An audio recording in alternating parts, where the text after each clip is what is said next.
What is going on, YouTube? Okay, we're back again. So, breaking news, tsunami hitting Hawaii, California, major earthquake today. They're saying it's one of the biggest earthquakes ever in the world. We're going to jump over to live coverage of what's going on now. And give me 1 second. Let me share the screen with you guys. And let's find out what type of devastation is going on. Activated in this capacity. Was that back in 2011 during the Japan earthquake?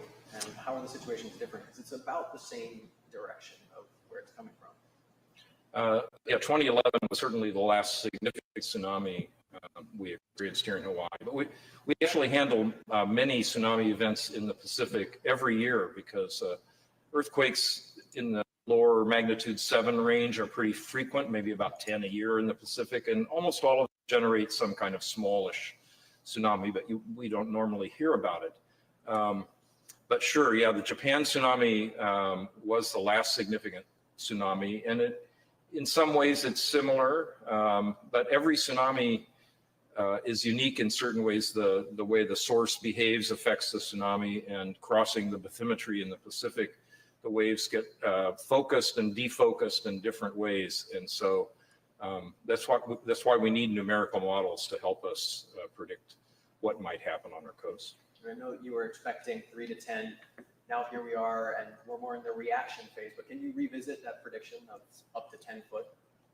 Yeah, sure. So the main thing we use to constrain our models are these deep ocean gauges that we support in the Northwest Pacific. Well, we support them all across the Pacific, but the ones for this event are the ones in the Northwest Pacific. And they're out in deep water. They measure the tsunami without interference from reflections on the coast, which you have with a normal tide gauge that's in a harbor. And so our models try to match the signals that are seen on those deep ocean gauges. And if we can match them, then we know we've created the right kind of wave. And so, of course, in the beginning, we only have a reading on 1 gauge, and later on it's 2, 3, 4 gauges. And so we keep iterating with these models. But even from the get-go, from the very beginning, the forecast was pretty consistent, even with more of this data telling us that, yeah, Hawaii had this threat. And for the coastline in Hawaii, there's another part of this model that actually brings Tsunami, the warning synthetic energy, wave up onto warnings the coast here in New in a Zealand few, too. maybe about a dozen places around our state. And so some of those models did say that we would have roughly 10 feet above normal sea level. So that's what we've been going on, and it's been pretty consistent. And when will you update us again?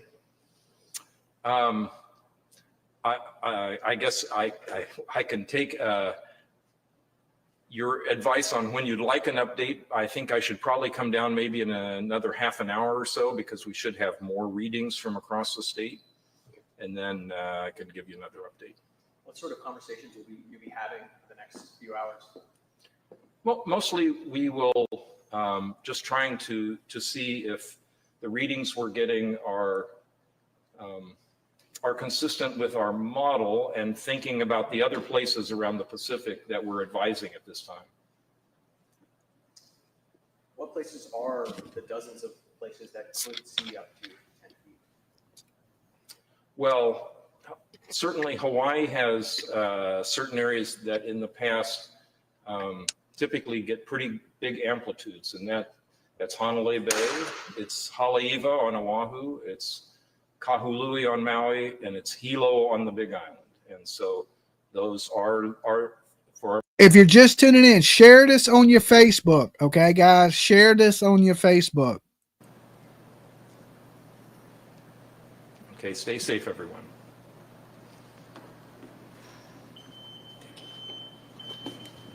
So That was major Dr. Chip earthquake. McCreary from the Pacific Tsunami Warning Center saying again they are done predicting this event. Thank you for It is joining. actually happening right now. And during that press conference, Mark and Drew and Ben, we were actually monitoring this live shot of Hanalei Bay and actually seeing signs that the waters were receding and at times even parts of the reef were exposed. Yeah, I've been looking very closely at the shoreline, which is just above the red banner.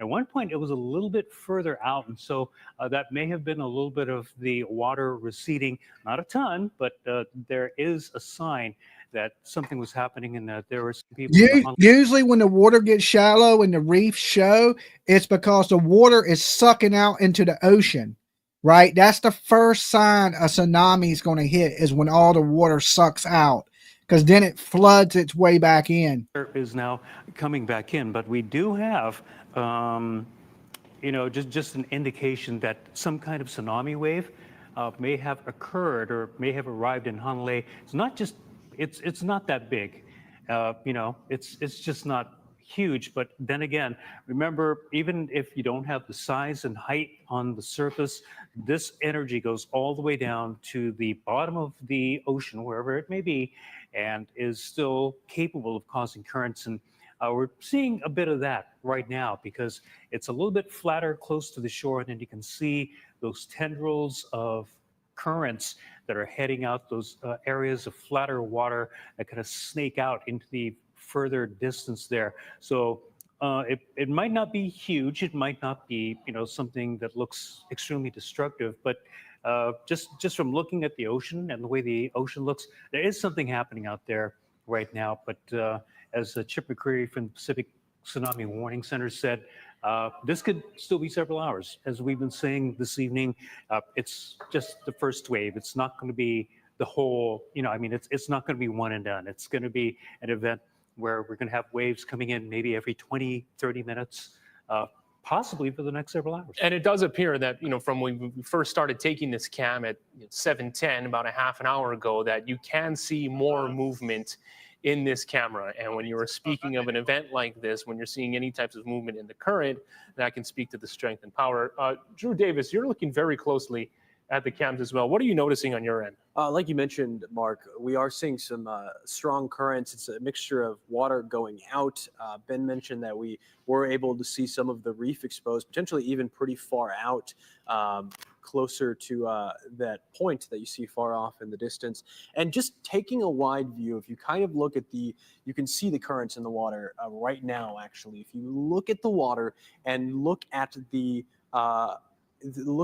sunlight, you can actually see the water pushing in towards the coastline right now. So the reflective water, you can kind of see that current pushing in ever so slightly. You can see that current. We are watching for multiple waves here, and off in the distance, the sun is setting, and it even seems like we have one person out there. Yeah, that's what I was going to say. That's really interesting. Yeah. It looks like one person paddling in the water right now on a stand-up paddleboard. And, the state officials said that they have rescue teams activated and ready to go. But, in an event like this, they are not going to be putting their lives in danger and responding to save you. So basically, you're on your own at this point. Yeah.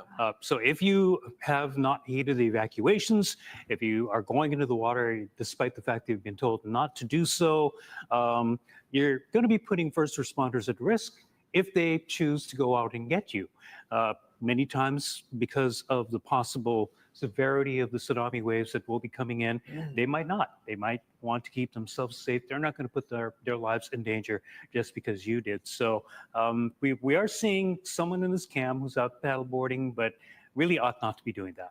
Yeah, we're also getting reports now of the water receding over on Oahu's north shore. That's the first sign something bad's coming. We're just seeing that coming in from one of our reporters out there. Yeah, one of the hot spots that Chip McCreary had mentioned, right? They were keeping a close eye on Hanalei right now and Haleiwa at the preliminary stages of this tsunami event. Our chief meteorologist, Jennifer Robbins, is standing by as well, looking at what we're seeing in terms of any sort of tidal movement, what we're seeing with the currents. What are you noticing on your end? What we're witnessing here, is this kind of typical for what we should expect in this type of event?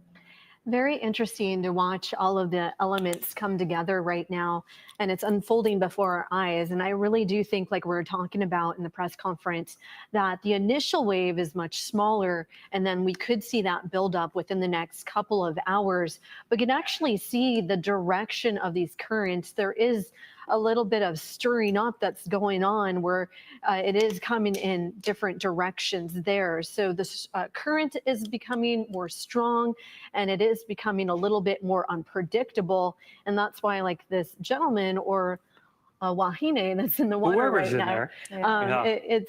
it's just too early to say if the waves are coming our way, and they're going to be coming in waves. We're talking. Definitely. I want to play this real quick for you guys.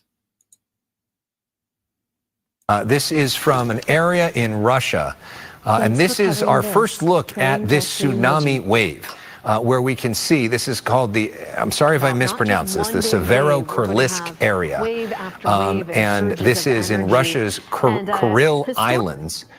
And you can see the tsunami wave coming, and you can see it doing damage. And that's our first look at that as this repeats, Marla. Yeah, and on a closer look, you'll see the buildings being swept away. So these images are out there. There's a watch for the entire West. Let's back this up. All right, so this is some new video just into our newsroom. This is from an area in Russia. And this is our first look at this tsunami wave, where we can see, this is called the, I'm sorry if I mispronounce this, the Severo-Kurilisk area. And this is in Russia's Kuril Islands. And you can see the tsunami wave coming, and you can see it doing damage. And that's our first look at that as this repeats, Marla. Yeah, and on a closer look, you'll see the buildings being swept away. So these images are out there. There's a watch for the entire West Coast coastline. Here's what I'm talking about here when you're seeing the buildings being swept away. This is one of the largest top 10 earthquakes to strike. Since 1990, since 1900. One of the top 10 earthquakes in the world since 1900, 8.7 magnitude quake. And you think about, earthquakes as you get up in magnitude, they're not all the same. I mean, that is a enormous earthquake, which we think happened out in the middle of the ocean. Because if something like that would have happened right under land, the devastation would be, unbelievable. But as we saw with Japan, when we had that big quake there in Fukushima, the tsunami was more deadly than the quake itself. And we know the power of water in terms of a tsunami wave is about as powerful a force as there is on Earth.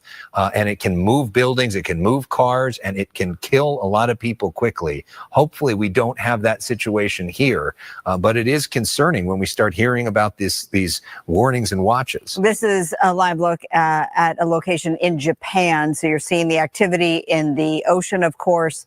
As it relates to the concern here, Hawaii has just been upgraded from a tsunami warning to a tsunami watch. If it strikes there, it will be 7 o'clock, 7:15 their time, local time, Hawaii time, which is not until the 10 o'clock hour for us. We're hearing that would translate. Here's a live look at Hawaii and Waikiki Beach. We're hearing that the worst of it, if it were to happen along the West Coast, would happen in the 1 a.m. hour Wednesday. Right.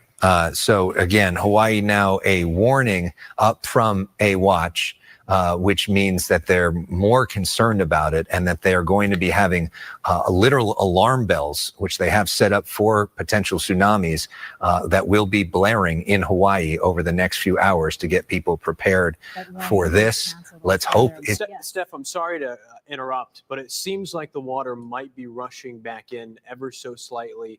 You can see some waves forming, and some of the sand that was previously exposed is getting covered up. You can see those ripples right in the center of your screen. Luckily, we still have a little bit of daylight over near Hanalei Bay compared to our other tower cams. It seems like some water might be rushing in, but still a lot of sand exposed out there. Right, all of this happening more than 40 minutes after the estimated arrival of the first waves in Hanalei Bay at 7:10. So these changes right So now they're just now starting to hit. and we're keeping a close eye on it. Any other observations there, Jen? It's just really interesting to think about how much energy has moved across the ocean. With the tsunami wave, the initial surge of energy moving at 500 miles per hour across the ocean. And the wave direction really will tell a big story of what kind of wave we get. Like we're talking about, it's going across that open waters. It has to cross multiple islands, atolls as well before it arrives here. So that's going to impact those initial waves. And then now we're starting to see that surge of energy that comes through. So this is likely the second or third wave, like we're talking about, out of this whole tsunami event. Yeah, and from our reporter out on the North Shore, also reporting earlier that the water was receding and now seeing that the tide is returning and coming back. So we are also seeing these changes as well on our shores here on Oahu. Yeah, and this is going to be an hours-long event. As the forecasters have been telling us, this is not a single wave. They've been telling us throughout this waiting period, this is going to be taking place over the course of several hours right now. Jen, you said it best. We are watching this unfold before our very eyes right now. We're going to be staying on this cam at Hanalei Bay, which is the first site of activity following this tsunami warning. We're also keeping close tabs right now on what is happening up and down the island chain. But I mean, the way that forecasters were able to pinpoint down and kind of this timetable here from when the earthquake initially struck, I mean, it seems to be right on line with what we're seeing here, and the activity really lines up. Yeah. You know, speaking of activity, guys, sorry, we just want to take another live look at a camera that has just become available for us. Another vantage point of Hanalei Bay. So pardon, sometimes the live shot there does freeze, but at least this gives us an idea. I know a viewer sent in a screenshot of the changes that were taking place, of the water receding earlier. Of course, this is a live look right now as we are seeing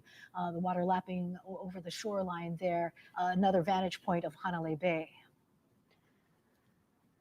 It's hard to tell from this vantage point, but you know, we'd have to see if there's any receding water that happened before this. There looks like there's a little bit of a debris line, not that big. So that would be above the heart. That would be like the line of little tree limbs and so forth. We're going to try and stay on this shot as long as we can, just because we can. But of course, it's going to get dark, and once that happens, we won't be able to monitor this, but the waves will start hitting places like Waikiki a little bit better lit. We have crews that are out and about all over the islands, and that includes Kahului, Dylan and Chetta is up on Maui. Right now, it looks like things have stabilized, but once again, the difference between waves, the time difference between waves can be 20 to 30 minutes. And so what we saw just a moment ago, where the water was going out and receding out of Hanalei Bay and then coming back in, maybe not that big, but if we do get another thank you for your super chat, Helena. While there's still some daylight to play with, we might be able to see that maybe in about 10, 15 minutes or thereabouts. Typically, how many waves? Thank you for subbing. Hard to say. Very hard to say, because again, it depends on how the earthquake basically acted, what kind of earthquake it was. And so, you know, if there was a lot of shaking, then maybe there's a lot more waves. It was just one thrust, which it normally isn't, then, well, you're kind of stuck with a bunch of waves, you know? So basically, as Dr. McCreary said, this could be a case where we could be going on well into the night, and the first wave may not be the biggest one. It could be some of the successive waves that come after it. I mean, if you remember, Ben, the... All right, let's go to California. News and a live look at San Diego's coastline, which is under a tsunami watch right now. And the entire western coast of the U.S. is under that same tsunami watch after a magnitude 8.7 earthquake hit off the coast of Russia. A tsunami watch is issued when a tsunami may later impact an area. It will then either be upgraded to a warning or advisory or canceled, depending on new information. The earthquake struck near Russia's Kamchatka Peninsula about an hour ago. That's located about 160 miles away from Hokkaido. That's the northernmost island of Japan, where a first wave may hit within the next hour. Chief Meteorologist Carlene Chavis is reviewing the information coming into our weather center. She'll have more for you throughout the newscast. You can also follow us on social media or download the free CBS 8 app for the latest developments. We will be keeping our eye on that. Tonight, San Mateo County's Office of Emergency Management said it is monitoring conditions closely and staying ready to respond. KTV's Betty Yu is live in Pacifica with how people there are feeling about the tsunami advisory. Betty? Greg, residents along the coast that I spoke to really had a range of reactions, including concern and business as usual. We are here at Lindamar Beach, and I can tell you in the last 30 minutes, we saw workers from the city of Pacifica arrive with those beach closure signs that you see behind me. They put them all along the entrances in light of that tsunami advisory. The Pacifica Pier is no stranger to powerful waves during dangerous weather conditions. But during Tuesday's tsunami advisory, it was mostly business as usual. People were out fishing, taking their evening walks, and at nearby Lindamar Beach, even surfing. At the Taco Bell Cantina, just steps from the ocean, customers carried on as normal. Well, I'm a little disturbed by that, a little upset because I didn't know anything about it. Until that wave comes in. Yeah, now you've told me, I may well get in my car and go up to see my friend who lives at the top of the hill. Elizabeth Suskin lives near the pier, and here's the weekly test of tsunami sirens. I think emotionally I am prepared. And if I heard those sirens, I would not second guess the sirens. I'm really scared because I don't know what will happen. Maybe there will be a big tsunami, maybe it will not that big. And we live here in this apartment, so it's nearby the coast. So, yeah. Believe it or not, the tsunami don't have to be big. It's when the water comes in and don't stop. It ain't like it got to be 100-foot wave to destroy things. It can be a 1-foot wave or a 2-foot wave and move buildings. Evacuation route here, and there's some signs. I already saw them, so I would follow them maybe. While the tsunami waves are expected to stay under 1 foot with little impact, the county said the advisory is a reminder to stay alert and prepared. I'm not terribly worried about it. I remember back in 84, there was a tsunami warning, and we were a year or two out of high school. And we all gathered up at the parking lot right up there at Oceana High School, waiting for a 700-foot wall of water to come in. Never happened, so. And San Mateo County has 8 tsunami warning sirens. One of them is located right here at Lindamar Beach. It has not been activated at this hour. The county is encouraging residents to check its tsunami hazard area dashboard online to see if they're in a high-risk zone. And for the latest updates, as always, they're urging residents to sign up for those text alerts. Greg? Good reason to check the go bag and have a plan. Betty Yu, thank you. Cairo 7 Chief Meteorologist Morgan Palmer coming up to 8 o'clock on this Tuesday night. And a tsunami advisory is in effect for a good part of our Washington coastline, all the way from the Strait and the Northern Islands, western Watkins, Skagit County, Snohomish County, out to the coast. Does not include the Seattle-Tacoma Metro and areas of Puget Sound, but right on the water. I would urge you later tonight, especially after 11 o'clock, to stay away from large bodies of water that are connected to the Pacific Ocean. A tsunami advisory is a step down from a tsunami warning. That's currently in effect in Hawaii. But what this means, strong currents and waves are possible as we go through the late evening and particularly overnight hours. Dangerous to people in and near the water. The danger can last hours after the initial waves arrive, and we'll look at the timing here in a moment. Widespread tsunami inundation is not expected along the west coast of the U.S., western Washington, the Strait of Juan de Fuca, or up into the Strait of Georgia. But we're still talking about fluctuations of the water level, which could create dangerous currents and in some cases some sea level run-up or wave run-up on the coastline. La Push 1135 is the expected first arrival of waves. And again, we could see some water fluctuations and some issues with strong currents for hours and hours after these times. Nia Bay 1140, Long Beach 1145, Mo Clips 1150, Westport 1155, Port Angeles 1220, Port Townsend 1245. And guys, you got to remember this is West Coast time, right? So 11 We are 3 to 4 hours ahead of them. So 11, 12, 1, 2. So it's about now. Bellingham 110. And I put in here Puget Sound region 1:30 to 2. Anywhere from 1 to 2 a.m. or 1:30 to 2 a.m. in that time frame. Let's go back live to Hawaii. Can definitely tell that there has been some water run up, and also maybe it's either a run up or the water has receded at this point. But I think, judging from where the beginning of the pier is, at least on the sand, the wet sand that you see there was a run up. So that is because usually that path to the pier is usually pretty dry. And so if you've got the water running up that high, that means we did have something, and maybe more again could be on the way. We want to pull up the Hanalei cam, but let's call for that one that was showing us a different vantage point, because we won't be able to really gather much. Yeah, we're trying to gather a different shot right here that provides a much more different view of Hanalei. It gives you that look at the coastline. Yeah, and while we're taking a look at this, we just did get word from state officials that the next press conference to give us an update on what they are seeing and what the state has experienced is coming in at 8:20. So of course we'll bring that to you live as it comes. But as far as I can see here, it's really hard to make out any movements in the water, just the squall in the background, of course. Yes, with some of the passing showers and the trade winds. And we do have a few swells moving through as well, coming in from the south and also the east. We're seeing some rising surf. And it's probably going to be a very important press conference coming up at 8:20. I think we're going to have more substantial data, more readings that they're going to share during that time, and that can give us an idea of what these initial waves have been doing. But we are seeing a lot of run up across the entire island chain, and also those strong currents. The best case scenario out of all of this is getting those strong currents and not a whole lot of coastal flooding. So that's what we're hoping for.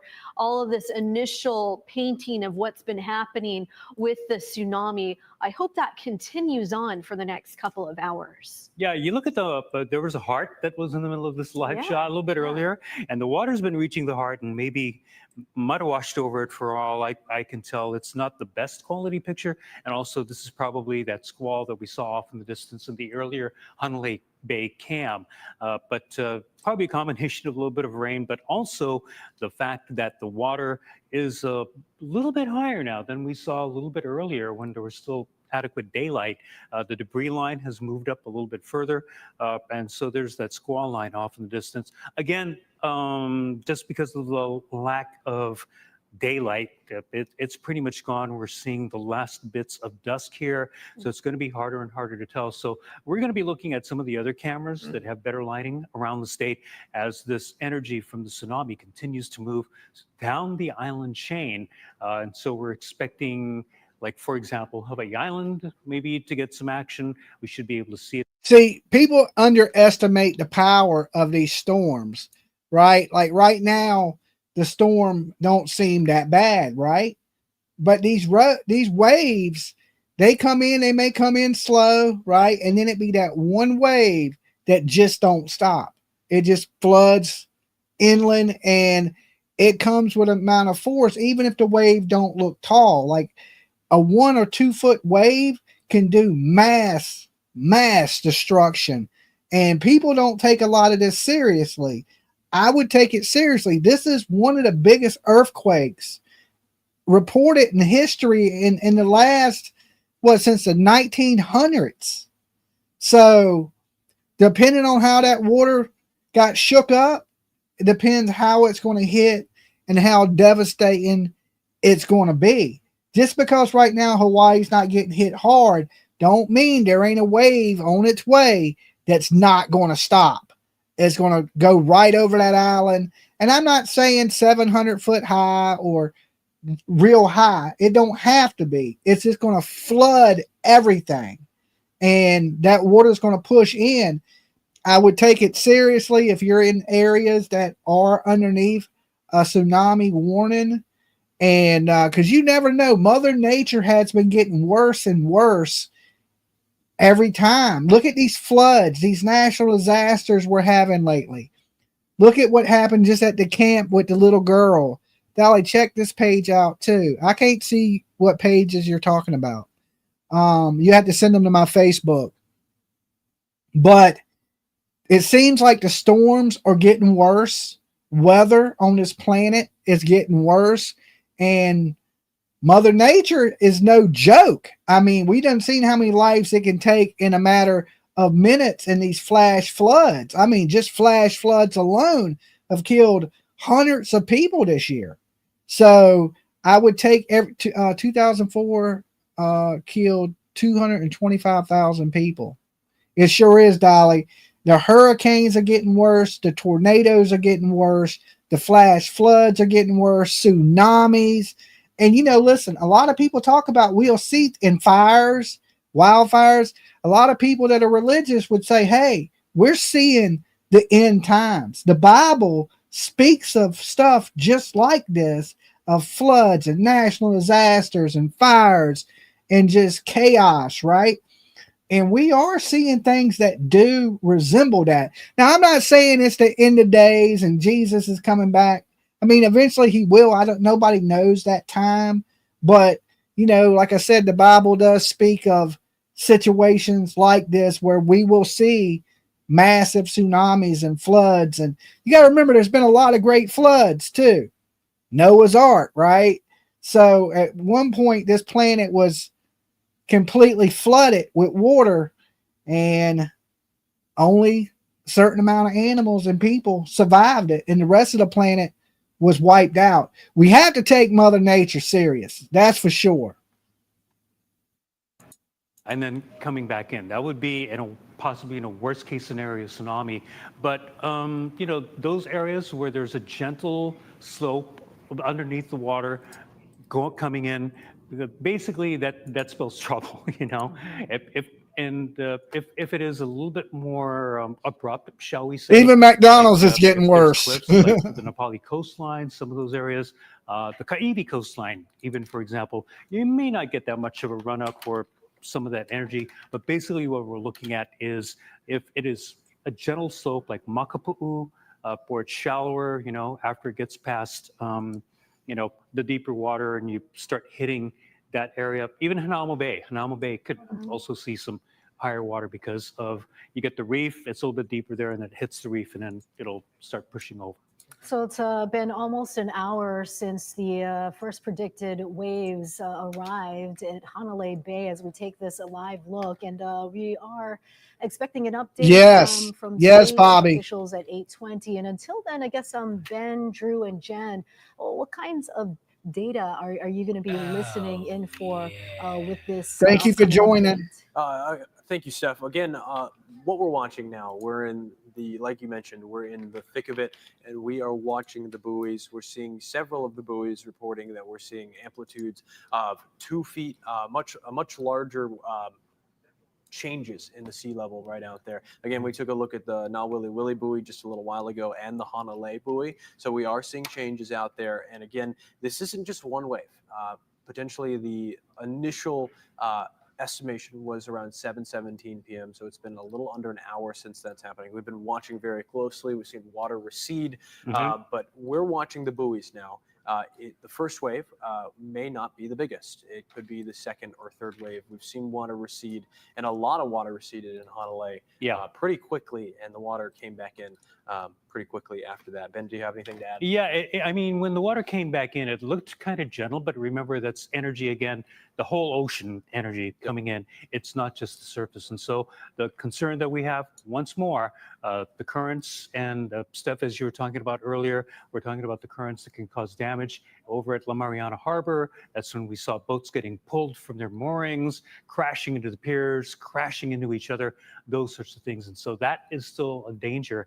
And you definitely don't want to be caught in that particular energy because, if you've ever been in a rip current, and I hope you never have, you get caught in it. This is going to be like a whole bunch of different currents. It's basically a stirring up of the water. And you asked earlier, Mark, about the behavior underneath. Like if you go to Pipeline right now, probably there's going to be water all Kapakai at the moment, just all over the place. Currents are going to be just going in every which way. And so it's a very dangerous time to be in the water, but also on the shoreline and also along channels, rivers, streams, those areas, because you could still have energy that's going to be coming in through the rivers. And so just stay a good distance up. We're seeing about 100 Hello feet to you, just in Donna. case, but that's good. And like you mentioned on the Hanalei cam, when we were watching the water recede, there was 8.8 earthquake. Yes. Movements in the currents right before the water receded. We could see water in Russia moving out, moving in. So again, strong currents being created by these tsunamis. And just behind me, Ben, I do want to show the Nawili Buoy again. This is the most latest look. You can see the red right here is 8.8 is one of the biggest earthquakes in the last 125 years. And low tide, high tide and low tide. Of course, we're not seeing that right now because if you look at the end of this, we have this really big shock in terms of the water level. The buoy is going up and down very quickly. Again, this is a snapshot from about 10 minutes ago, so we might be seeing an updated look at that coming up here in a little bit. We'll make sure to show you that. But I do want to say that this may be the first wave of many. Again, this is not Willy. Yes, we're worried about, there's aftershocks. Anytime you have earthquake of 8.8 magnitude, one of the biggest earthquakes in the last 125 years, you can believe there's going to be some aftershock, and sometimes the aftershock can be worse than the damn actual earthquake. And that is really, these aftershocks are what kicks up these tsunamis, and depending on how much it shook, like there's still places that could be hit pretty hard. Dolly, conspiracy going that Russia may have been testing something. I mean, I don't know. Usually Russia they'll fire their stuff off. They don't usually test underground or anything like that, but not good. Did it get Putin? I don't know if it got Putin, right? I don't know. I don't get into the conspiracy element of things. I just know that everybody needs to take this situation seriously because Mother Nature is not playing. Okay, storms in our work this are worse than I've ever seen them. Hurricanes are getting stronger, tornadoes are getting bigger, flash floods are getting worse. Like everything is getting destroyed by Mother Nature, right? The planet has a way of recycling itself, cleansing itself, like some people would want to say. So we got to take these situations, these warnings really seriously. That don't mean nothing bad is going to happen. Let's pray it don't, right? But be ready for if it does. We have, for example, king tides, because the blue line is basically your normal water level. The red line is the actual recorded water level. And so you see how it's supposed to be gentle. We had a high tide coming, but you have don't. So that almost tells me 1, 2, 3, 4. 4 waves. First one may have been the biggest one, and they get smaller. But again, this is just a snapshot. Later data may come in, and then we may just get, maybe another bigger wave once again. And a great reminder that this is coinciding with high tide. Right? Yeah, I hope it don't get bad too. The tsunami wave, the column of water riding on top of the actual sea level is riding on top of high tide, which is already elevated. So it makes it a little bit more of concern. That's it for Ben and I at the weather desk. Let's send it back to Mark and Steph at the anchor desk. Ben and Drew, thank you very much. Very useful, very critical information as we are tracking this. We are approaching about an hour since the first activity that we saw at Hanalei Bay. So far, we've seen water levels recede both at Hanalei, Nawiliwili, and Haleiwa as well as we're tracking this. That's right. And we just got word that we are going to get another update from Pacific Tsunami Warning Center officials in just a bit. But before then, we want to turn things over now to our reporter Dylan Ancheta, who is live on Maui for us. Dylan. Aloha, thank you so much. I am located at the Wailuku Community Center. This is one of a number of gyms that have opened here on Maui. And I can tell you that the atmosphere here is rather relaxed. People are calm. People are kind of just waiting to hear what is going on. There are a lot of kupuna members here at this shelter. I would say there's about 50 to 60 or so people between the inside and the outside. Some community members have said that many other people chose other shelters to go to, but here at the Wailuku Community Center, people are kind of just hanging out and waiting to hear any updates, any news. There is also some concern that Red Cross officials are here, but they don't have a lot of supplies, not a lot of water, not a lot of snacks. So if you are going, or if you are at one of those shelters, hopefully you have brought your own. They do allow pets at the shelters here, and so I was here earlier today when the last siren alert went off. There's one just outside this building here, and that was quite loud, quite noticeable. And I spoke to some people earlier in the day as I just got to this shelter. I've been here for a couple hours now. Here's what they said. Aloha from the Wailuku Community Center. This is one of several spots that have opened as official shelters here in Maui County. I'm joined by Kathleen. Hawaii Joseph, has been Mary, having and some Maria. terrible luck with the They are fires. here riding out this impending tsunami. First off, how are you folks feeling today? Scared. This out of all that I've been through with all the tsunami warnings, this kind of feel really, really more like it's bound to happen, and I'm hoping it doesn't. I hope that tsunami don't Praying knock a the lot rest of your for teeth out. our homes, Lord. especially those who Thank you live for close joining. right next A to the tsunami hit her which I teeth. do, so. And I want to ask, as Maui residents, were you folks prepared for this? Were you ready to pack up and go, or, are you just kind of winging it here tonight? We're just kind of winging it because this is not something we're used to. And there are only so many roads on Maui. So, for example, for me to call Joe and let him know we just got this warning, so you need to leave Kihei now because there's only 2 roads Behave, right now. Dolly. Okay, it ain't hit yet. I can still joke. But we're just, it's like we're winging it. It's not something that we would have planned. It's a better prepare us for this time, and the traffic is horrible. Not funny. Okay. Inside the I was shelter, playing. how many people are in there right now? And kind of set the scene for us. There's probably about 50 of them. Yeah, yes. I was like, let's go because, I was afraid that we're not going to have space. Yeah, but it's pretty good. I mean, I was about to say it looked like she had an 8.8 earthquake in her mouth, but since I got to be good, I'm sorry, guys. I'm sorry. Scared. And Joe, I want to ask you, how are you feeling through all of this? I feel like I'm feeling, especially when it's about like. He feeling hungry. You gotta go get this and go get this and go get this. At the end, I came out, I forgot the pen and the toilet paper.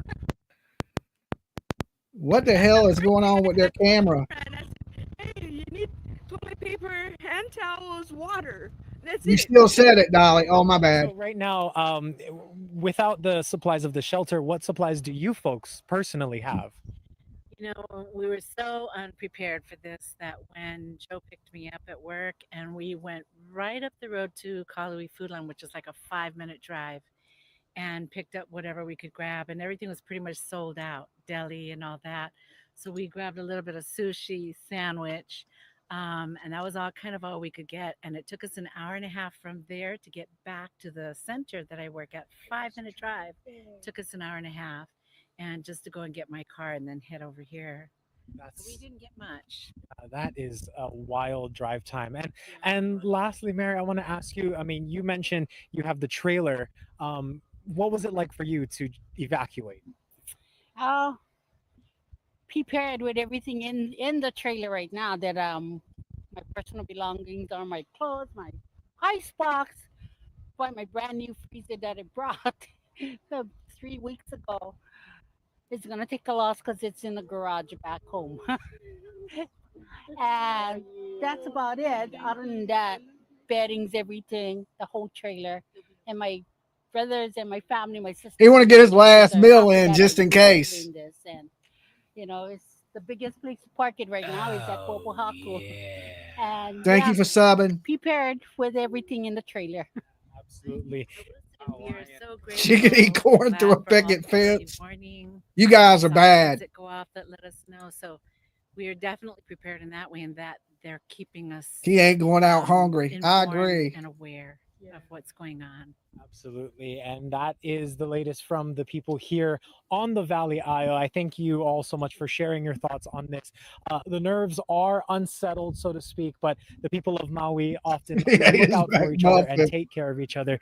And we are here once again at the Wailuku Community Center, which is one of these shelters here tonight.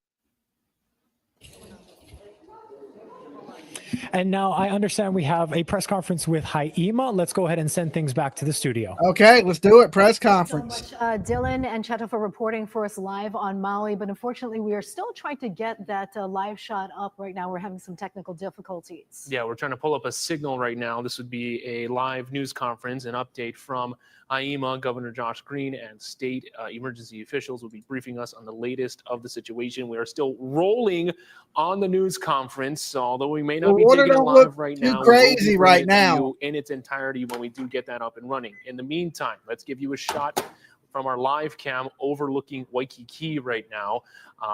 One of the only shots as we're scrolling through our Rolodex of live cams that still has lighting and can give us some real-time context on what is happening with this tsunami event right now. Something that is happening during this time, you take a very close look at what is happening with the water line and the activity there and how it's going back and forth. And we want to go live now to our chief meteorologist, Jennifer Robbins, who has the latest initial readings that just came in. Jen, what can you tell us?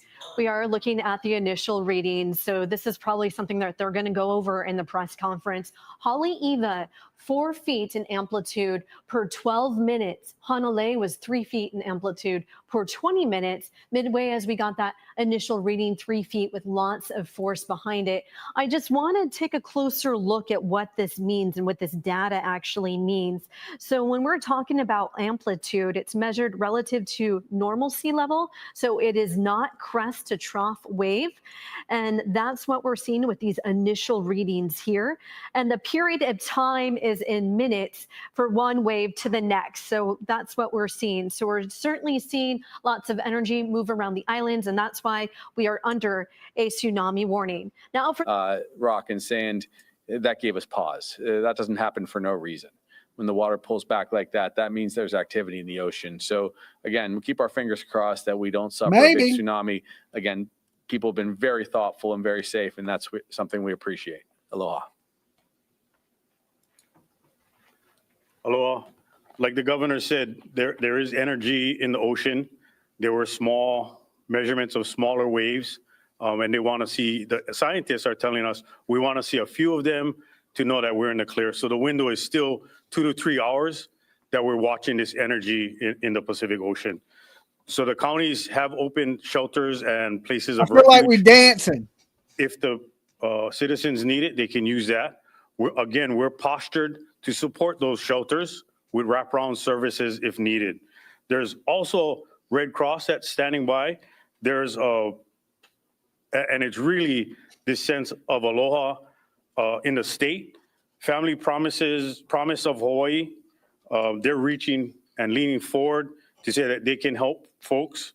If the public needs assistance, we'll post their phone number and email that if people are impacted and need assistance, they can reach out. So there's a lot of entities, a lot of community involvement, and it's wonderful to see how the state is reacting to a very serious threat to our public and to the safety of the state. Thank you. Mahalo, Administrator Barros. Finally, I'd like to bring up Captain Nick Wurst, Commander Sector Honolulu and Captain of the Port. Thank you for subbing. Ma'am, thank you, Governor. As stated, Captain Nick Wurst, Sector Honolulu. Our top priorities for the Coast Guard right now are the safety of life, the safety of our ports, and then any environmental impacts to the state. In anticipation of that, we have closed all commercial harbors and have ordered evacuation of those harbors to mitigate risk. In addition, have Coast Guard assets deployed. That's small boats, ships, and planes and aircraft pre-deployed. So post-impact, we are ready to respond very quickly to any search and rescue cases, to be able to assess the ports to make sure they're safe to be reopened for commerce, and then also any environmental impacts, we can respond to that. So we are working in unison with the state, and thank you very much for your time. Okay, at this time, we're going to facilitate questions from the media, and we'll start with Andrew, Honolulu Star Advertiser. Can you let us know who gives input, most important input on determining an all clear if warranted? So the question is, who gives the most important input on determining an all clear? We're going to turn to Dr. Chip at the Pacific Tsunami Warning Center. They're on the calls with the governor. They're advising the leadership, and they'll give us an indication of what they believe, and then it'll be an executive order from here. Okay, next time we're going to go to I'm Leo'i, playing. TV4. Do you know what is closely being looked at to monitor and give a better indicator of the surge cycle in this scenario? So the question is around what are the indicators for closely monitoring the surge cycle?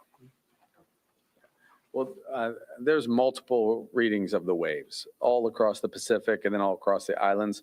That is a big the woman. printout that we see dozens of those measurements, and they've ranged from 0.23 meters in some cases to over a meter. So we have had a couple waves. I was just of working that on my size. signing. The largest wave we believe we saw was in Haleiwa, over a meter, well over a meter. And then, of course, the pause that we had was also watching the shoreline recede, where we saw, the water pull back 20 or 30 feet. That seemed like an anticipated large wave. So that's what we've all seen historically. We're really hoping that we are out of harm's way. Again, we don't want anyone to let their guard down. We want it to go another couple hours. As the waves cycle smaller and smaller, that's how we know that we're ending this concern. Mahalo, Governor. Up next, Ashley, Hawaii Public Radio. So when the all clear comes through, would that mean that the water is back to normal and no longer receded? I guess what are like the clear indicator that it's all completed? So the question is, when the all clear comes or is finalized and communicated, what does that mean with regard to the water? I think that means that we reach functional zero risk because we're able to continue to monitor waves all throughout the Pacific, including the multiple different locations that we described earlier. But most importantly, as the waves end generation, when they're hitting our own shorelines, which can cause more wave activity, then we know it's over. So we'll be hopeful. Also we'll see the tides go down, which is, not nothing. We did observe pretty significant waves on the other side of the Pacific. In Japan, there were 3-meter waves, and we saw some of them cascade over, over their shoreline. So that's a big concern. But again, so far, so good. We had a couple fender benders on the highway, which we're always, watching and we're careful about. A couple people went home from work a little early today, but that's all an excellent outcome if we don't end up having, a serious tsunami like we did in past decades. Final question going to Daryl Huff, Hawaii News Now. Okay, so looking forward, what I'm trying to understand is when you say we had a 3-foot wave in Haleiwa, that was the water receded, came back in. We didn't have a wave go up onto Haleiwa parking lot or anything like that, right? So far we haven't had waves that inundated anything significant. So what are we worried about next? The question is confirmation on the waves not coming and making their way inland yet, and then what can we anticipate next? Yeah, so as our conversations with the Pacific Tsunami Warning Center, yes, they would prefer to see multitude of these smaller waves as that 3 feet, recede a little bit, 3 feet, and not generate that bigger wave. So as we watch throughout the evening, monitoring different buoys across, monitoring cameras, we're watching those waves. So again, the Best case is we get some of those smaller waves that don't inundate and flood coastlines. Okay, well, look, thank you everyone for your patience. We were, like I said, we're going to get another update from the scientific community around 9, and then we'll communicate with you. We'll reach out through social media and text shortly thereafter in case there's any update. And then, you know, hopefully, fingers crossed, the gentleman will be able to come up and hopefully give us the all clear in 2 or 3 hours, perhaps by 11 tonight. But we want to still be cautious. There's just no reason to take any risks. So again, thank you, everyone. Thank you for being mindful of the large risk. If large waves did come over the shore, we know there would be harm and loss of life. I got that right. We just don't want to lose any of our people. Aloha.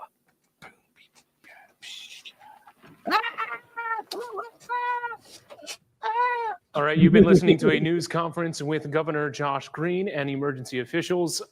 Not an all clear given just yet, but we can say this, as opposed to about an hour and a half ago, certainly you can detect an air of optimism in the remarks, talking about the discussion of an all clear as we are tracking activity with this tsunami warning event. That's right, just as you all at home have been watching with us and seeing the changes in our live shots at Hanalei, Kaanapali, Waikiki, and Haleiwa, just as Governor Green said.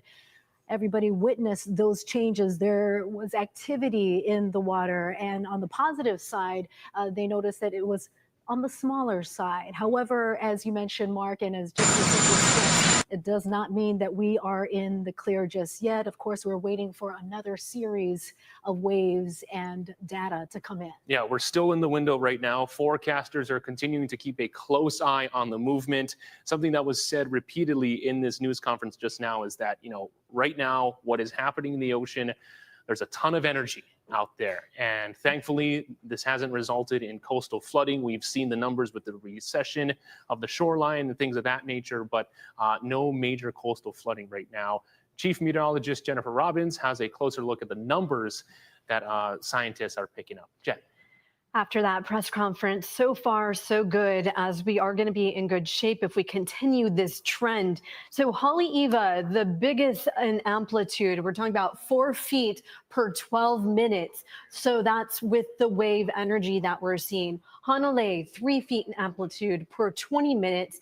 Initial readings that we saw over in Midway at 3 feet with lots of force behind it. Right now, we're not seeing a whole lot of coastal flooding, but we are seeing a lot of energy over the waters and lots of movement as well. So the movement that we'll continue to see at night, you could actually see this was the initial readings, anywhere from 0.2 or 0.1 to 0.3 meters. So that would be just about a foot or so. And then 1 to 2 meters up to like more than 3 feet that was initially expected. And that's what we're seeing with some of these initial waves, about 4 feet. And Haleiwa was the biggest. And just to take a closer look, the time of the measurement is what we're seeing. Amplitude, tsunami amplitude is measured relative to the normal sea level. So it's not crest to trough wave heights that we're given here.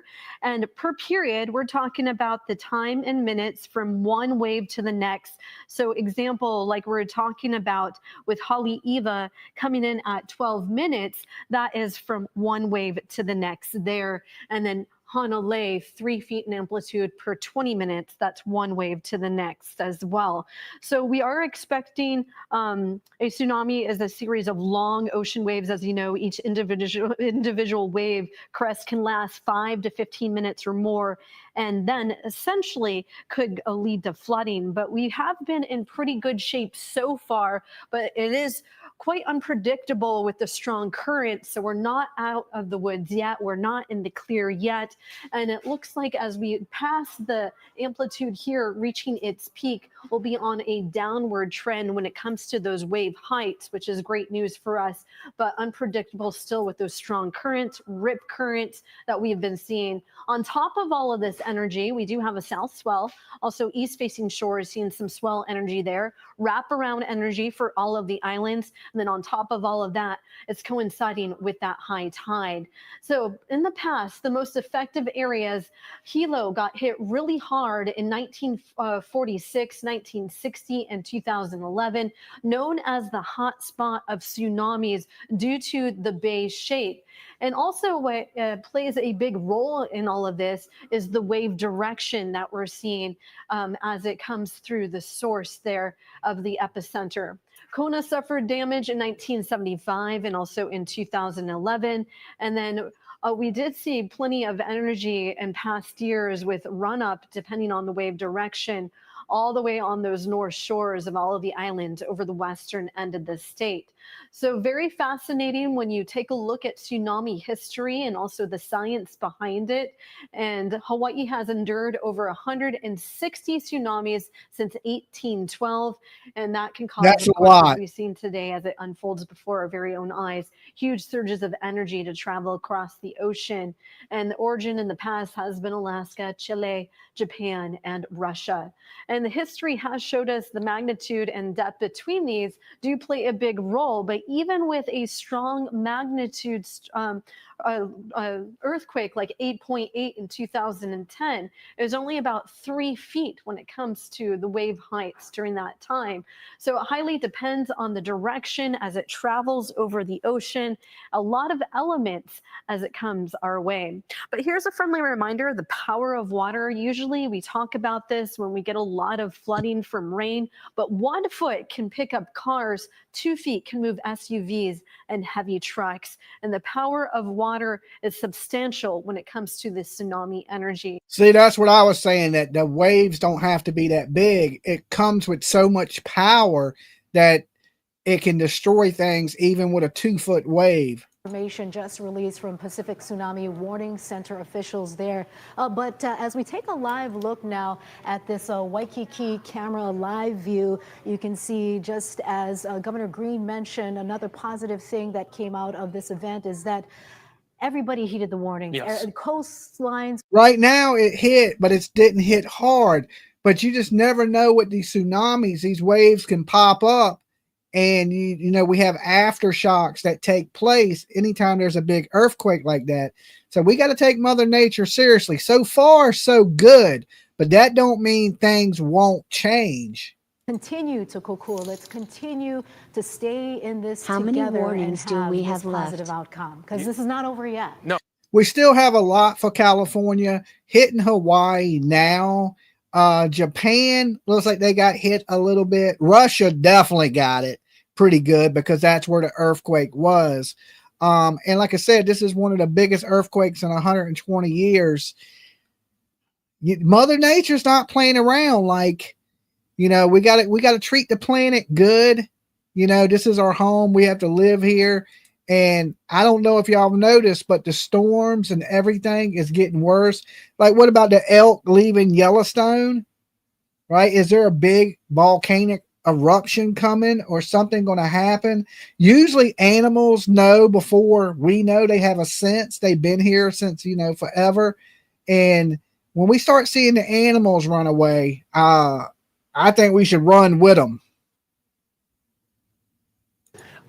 But, you know, from what we heard in the governor's most recent remarks about 10 minutes ago, yes, we are still in the window, but we did hear the phrase all clear being mentioned several times in those remarks. All clear has not been given yet, but just based off of the initial readings that have come in so far, there seems to be some positive developments on what we have seen from the initial surge. And going back to, you think back to the different models that we have seen from just buoy measurings, and you see that first spike that you have, the very dramatic spike within the first couple of waves, and after that you have some smaller spikes. So let's just hope, from what we have seen so far, it remains to just be current surges, nothing in the way of coastal flooding, knock on wood. Right, a live look now at Honolulu Harbor with Aloha Tower shining brightly there. You can see clearly that all of the boats have left, the fishing boats.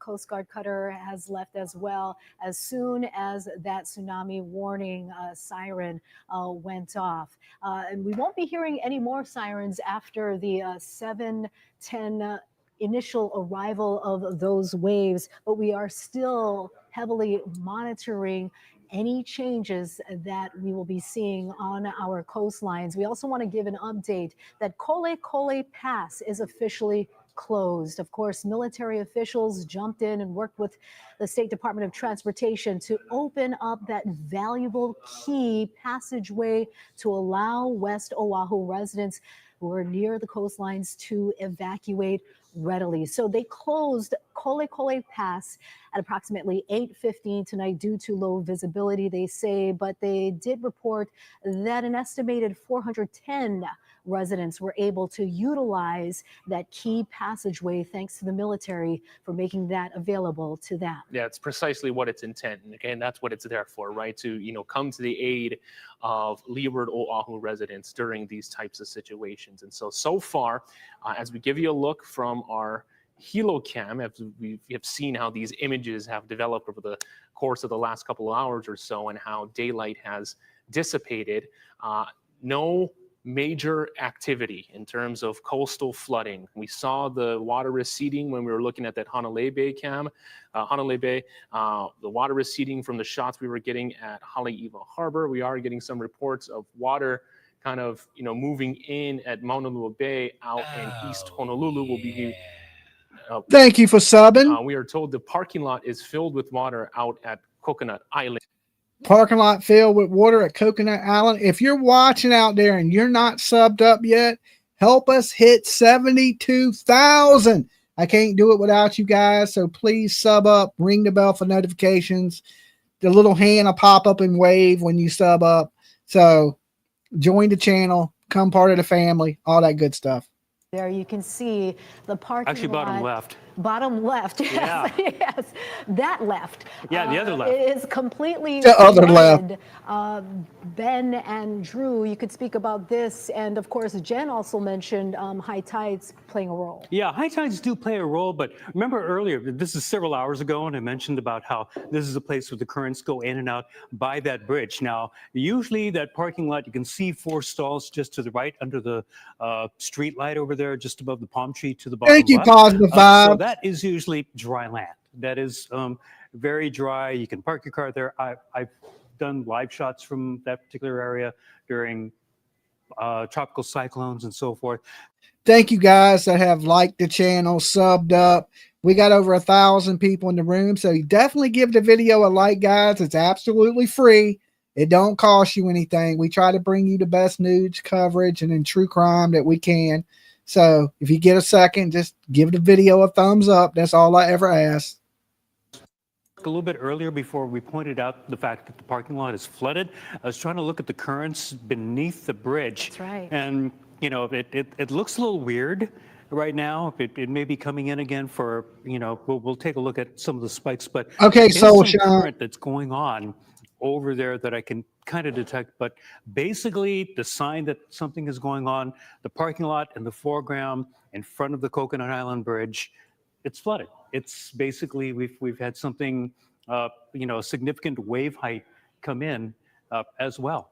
Yeah, and as we're seeing that right now, so the parking lot of Coconut Island is flooded. We also have the video queued up from Mauna Lua Bay with the water coming in. Let's see if we can play that. And so this is in East Oahu, Hawaii Kai. Wow. Now this is during we have construction in the area right now for a dredging project. Who knows how that will be impacted? But you're just seeing how, whereas we were watching the water around the 7:15 time frame, okay, the first expected window of arrival for this tsunami, kind of the different effects that it is having. If what we are seeing is water moving in, a parking lot flooded, we will take that from what we have seen in the past, right? Yeah, absolutely. But most importantly, so the Pacific Tsunami Warning Center officials saying before they give the all clear, yes, these are positive signs, but they are going to hope that we continue to see more of these smaller waves in the next series of waves that are set to arrive to Hawaii. Yeah, before giving the all clear. And I want to take another look at some of the data from the Midway Atoll. Of course, the buoy that we've been watching all evening out there, of course, is kind of giving us a picture out of how these waves are going to be moving in. We've got open water in between the peninsula where the earthquake happened and Hawaii. So we really don't have a good idea of a good way to analyze it along the way as it's tracking towards the island chain. Ben and I are here in the Weather Center right now. We are looking at this data. This is from the Sand Island Midway Atoll buoy. You can actually take a look. This is over the last few hours. Again, we've been watching the actual wave. Thanks for being here. Tsunami moving in. Again, Ben, it's up and down, up and down. The buoy is rising very quickly, dropping very quickly. I do want to point out just again, we've even seen another shock or another large boost in the at the end there. This happened around 7:06 p.m. local time for the Midway Atoll. Again, we're still watching. That's why we haven't seen the all clear yet. We're still seeing spikes coming in on the buoys. Yeah, a little bit earlier we showed you like these 4 spikes here, 1, 2, 3, 4. They get smaller. Yep. 2 smaller spikes, and then we've got this next spike, spike number 5, I guess I'll call it. And this one is obviously larger than the first one. Yep. So it's not necessary that the first wave was the biggest. We're not seeing that. We're already seeing some data that shows that we did have a much higher wave, and that could have possibly moved in. This might have been the one that flooded Coconut Island's parking lot. And Jennifer Robbins, Chief Meteorologist Jennifer Robbins mentioned that's a hot spot. Hilo Bay is a hot spot for flooding, especially when it comes to past tsunamis. And we're getting word from our producer, that we are seeing some flooding over in Hilo Bay. We want to take you back out there. Still seeing some water moving into. It's a closer shot here. Yes, moving into the parking lot there.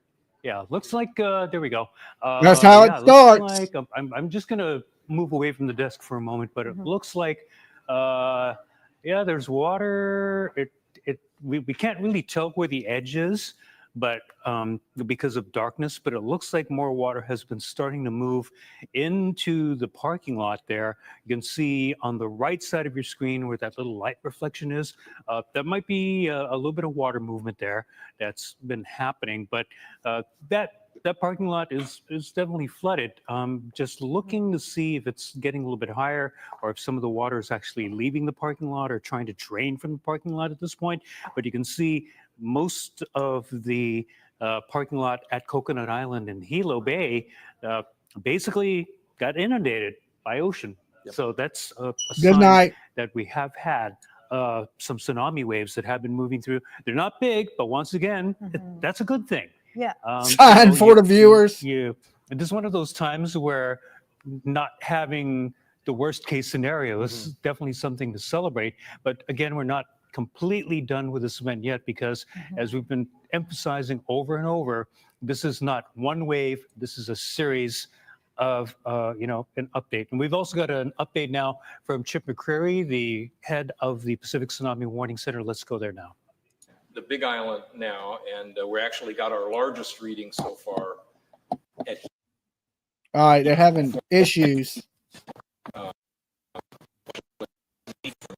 Trough, so from the bottom of the wave to the top, about that's just the initial wave so far there. Some of the other readings have come up here.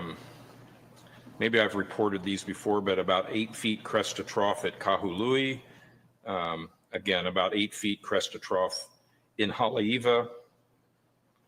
3 feet, actually that grew a little bit, in Hanalei. It's also about 4 feet crest to trough in Hanalei.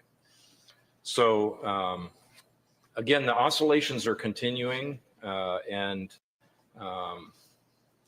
they're in places where it's already hit, maybe on Kauai. Hopefully they're starting to die down a bit, but as I mentioned before, we want to monitor this for quite a few wave cycles to make sure the pattern is really going down and it's not going to pop back up again, which it does. This is a pretty standard pattern that things will go down a couple of waves and come up again. So we'll just our job right now for Hawaii is just to continue monitoring this and reporting the readings. And I mean, we issued another bulletin just maybe about half an hour ago with our latest readings, and we'll just continue to do that. Can you tell us what kind of damage that size waves could do? Oh, it depends. They're not. They're the kind of things that could cause damage to smaller wooden structures, I suppose. It's hard to say. The thing is that the readings we're reporting here are what we see on a gauge, and so we can't really see what's happening all along a coastline. And gauges are usually in fairly protected places inside a harbor, so oftentimes it's not the largest reading you see on a gauge, because people put gauges in a protected place because they want them to last a long time, versus putting them on an open coast. So we're reporting what we see on these gauges, but we don't know what's actually happening comprehensively along a coast. So if the water comes up, I think I mentioned once before, if for a human, if you're standing in water even up to your knee and it's fast moving water, it can easily sweep you off your feet. And so water has a lot of power when it's flowing fast, and when it comes onto the land, that's what's happening. It's flowing fast, so it can damage structures. But so far, we haven't seen anything too big, but still a little bit early. So we're not out of the woods yet. But I'm quite happy that we, at least on our gauges, we haven't seen numbers like 10 feet above normal sea level. We're seeing the biggest ones are close to 10 feet from crest to trough. Good night. If you're going to bed. Kind of informing neighboring countries and nations about the waves coming in. What's the latest data you're giving to them? And since it's past Hawaii, now moving further south, what are you telling neighboring nations? Well, we actually, what we do is we send them the results of our forecast model. So they can see along their coastline, our model makes forecasts based on an approximation for how big the amplitude might be along their coasts. And then they can make their own decisions about issuing alerts based on that. In some places, like in northern Chile, the Chileans have told us they have a very cliffy coastline. So if they have a wave that's 1 meter, it's not a threat to them because it's not going to go inland along that cliffy coast.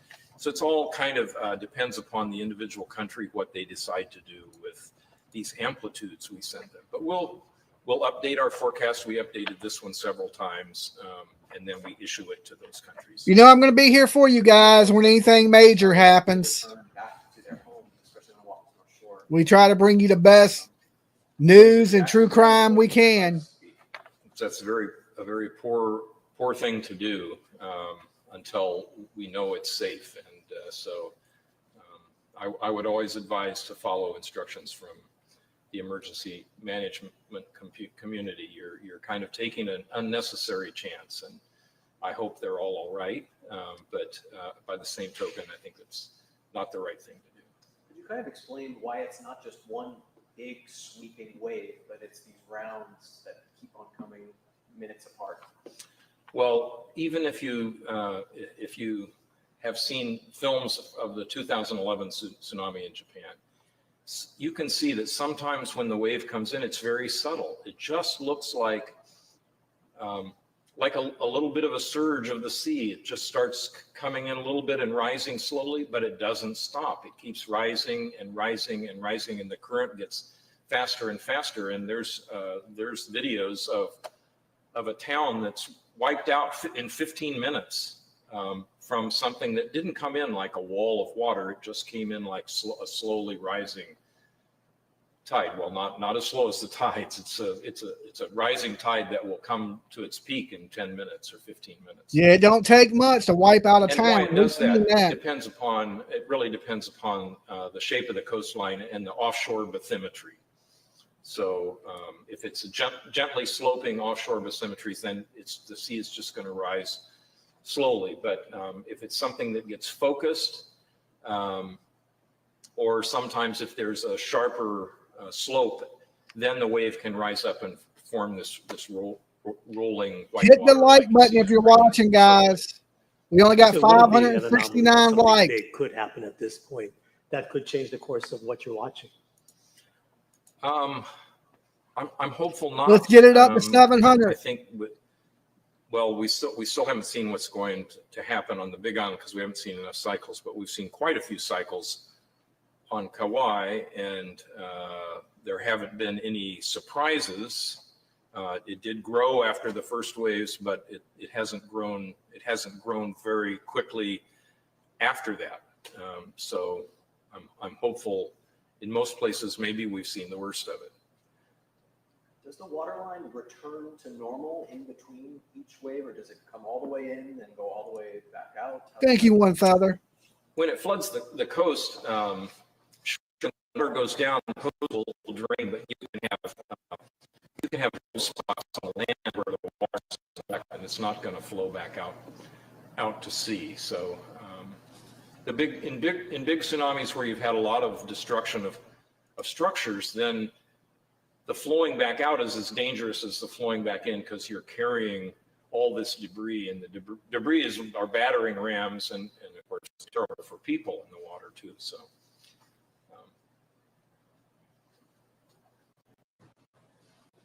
okay, well, this time I think we'll probably wait another hour to come back down, so we have maybe a more comprehensive look at what has happened and maybe some outlook on where we're going.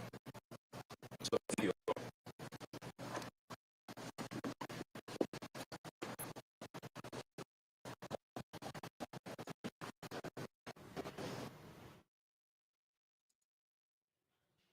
Okay, they sound like they're having a little technical difficulties. But as of right now, nothing We were crazy. listening into a news conference with Chip So McCreary far. of the Pacific Tsunami Warning Center, just providing us the latest. He mentioned a wealth of information right there on kind of the statistics and the new data models that are coming in. Chief Meteorologist Jennifer Robbins can break that down for us on kind of what we're seeing in terms of the forecast. Thank you so much, Mark. Well, so far, so good with the initial cycles is what Chip was talking about. And we're crossing our fingers. It continues to behave this way as what we've seen with these initial readings. So those first initial waves came in at 7 o'clock, but then grew larger and larger by 8 o'clock. And hopefully we'll be on the downward trend into the next several hours. But Chip was talking about it's too early to say if we'll have another spike in energy. So we're not in the clear yet. But what we're seeing is Not in the unpredictable, clear. strong currents accompanying all of this, as we did see the initial waves come into the picture during that 7 o'clock and 8 o'clock hour. Here are some of the initial readings reaching the islands. So Haleiwa, one of the largest there at 4 feet. Also on Maui, you see this is an amplitude per 12 seconds in Haleiwa. There's lots of movement over the waters. In Honolulu, it was about 3 feet in amplitude per 20 minutes. So when you look at that timestamp there, when we're talking about per 12 minutes or per 20 minutes, that is wave after wave. We're talking about the first cycle, and then you'll see that energy coming in a period of time for one wave to the next. And also, amplitude is a measurement here relative to normal sea levels. So these are the numbers that we're seeing that are relative to normal sea level. And we are seeing it hopefully on a downward trend, but it's too early to say. As you can see, the magnitude, the depth, the wave direction plays a big role of how all of this unfolds. And as the waves get closer and closer to the islands and how it interacts with the island chain and also with our seafloor as well. And you could see back in history in 1960, a 9.5 magnitude hurricane or a 9.5 magnitude earthquake, very devastating situation. It arrived 15 hours up to 35 feet during that time period. And that was one of the strongest and one of the most devastating in history that we have on record with that 9.5 magnitude earthquake that happened in Chile. And then also in 2010, even though it was a strong magnitude earthquake at 8.8, only about 3 feet. So it really highly depends. Each individual tsunami is not alike with the magnitude, how far the wave energy has to travel, what direction it has to travel in. And then in 2011, with the Japan earthquake at 9.1, we did see anywhere from 6 to 7 feet in property damage. So it's really dark outside. It's not until tomorrow's morning light we'll see what kind of damage is coming our way. It's too early to say what the readings are. We're seeing some initial cycles in Hilo, but it usually gets Dolly. hit pretty hard. Hey, Dolly. Hey, Rose. It's Matilda. Okay, what's up, Matilda? From Virginia. Okay, what's going on? Well, I like your 3-segment shit tonight, you know. Yeah, I've been breaking it up. I'm gonna tend Yeah, it's I like it. It's very cool. Except I think, if you don't mind my opinion, Dolly, trying to not be Dolly at home, maybe open the phone line the last 10 minutes, you know, hear from the peeps before you go to the next segment, and then the last segment, of course. I was going to do that, but I didn't have time because the tsunami was hitting. I wanted to cover the tsunami. So basically, did something strike Russia? I mean, did it come from underneath or up top? Well, no, they had an 8.8 earthquake, which has triggered these tsunamis. And I mean, there's conspiracies out there of what caused the earthquake, but I know I saw you earlier. You didn't want to go into that. And yeah, we don't do conspiracy. I'm sorry I brought it up, but we've had this conversation before, and I even sent you a message on Messenger that you see there's fissures and fractures all over the earth, and if you keep bombing it, they're going to just keep cracking. You know what I'm saying? Mm-hmm. And I'm not trying to be conspiracy. I'm really trying to be Mother Earth here. You know? Yeah, we got to take care of the how planet. How many poundings can you take before you break? Right? I'm not taking any poundings there, Rose. Okay, so I mean, well, that's because you hopefully people treat the planet better, and you know, some of these these disasters won't be as bad. It's just we're destroying the earth, and the earth is trying to cleanse itself. Well, you know, that happens. And, you know, Dolly, I saw you went to that GalaxyCom thing, and you got to meet up with this guy, big guy, bubblehead or something, no hair over the whole body. Remember earlier? Yeah, that's Jason Voorhees from the movie Friday the 13th. Well, I want you to know he has a condition called alopecia, and I learned that in my cosmetology school. Alopecia. Hang on. Anyway, it is a condition that attacks the immune system of hair follicles, and so they just die and fall out. And there's no scars, like you can't see, you know, hair follicles on the skin or anything. It's called alopecia. Yeah. Alopecia. Okay. Did you know that? I know now, Rose, but I got to let you go so we can get to this coverage. Well, Dolly, I mean, are we waiting for something bad to happen, or? Yes, that's what we're doing. We're waiting for something bad to happen, Rose. Okay. Well, here's the last thing then. So the warnings have come out really early. Should we celebrate that? Well, yeah, I guess. I mean, the warnings are out. We don't know if it's over or if something's going to hit that's pretty devastating. So we're just staying tuned and locking in. But we got a press conference coming, so I got to let you go. Later, Hosen. All right, peace. All right. Press conferences. Well, the governor has left the building. I think that's a big sign of confidence, although what they're saying here is, please, if you're outside of the inundation zone because you have evacuated, stay outside of it for now. We're waiting for an all clear signal. Now, what they're telling us is that the governor and his emergency staff will not be making updates again formally from here, but they'll be pushing out things on social media that obviously we will pick up at Hawaii News Now and repeat on our digital platforms. And of course, you guys are on the air and you've been doing a great job. Congratulations.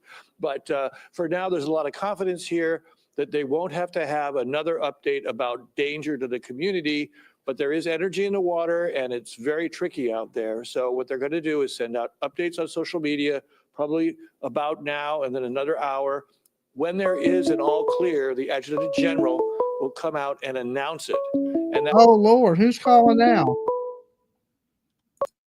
Dolly. It's me, Alex, Jimmy. What's How up, you doing? Alex?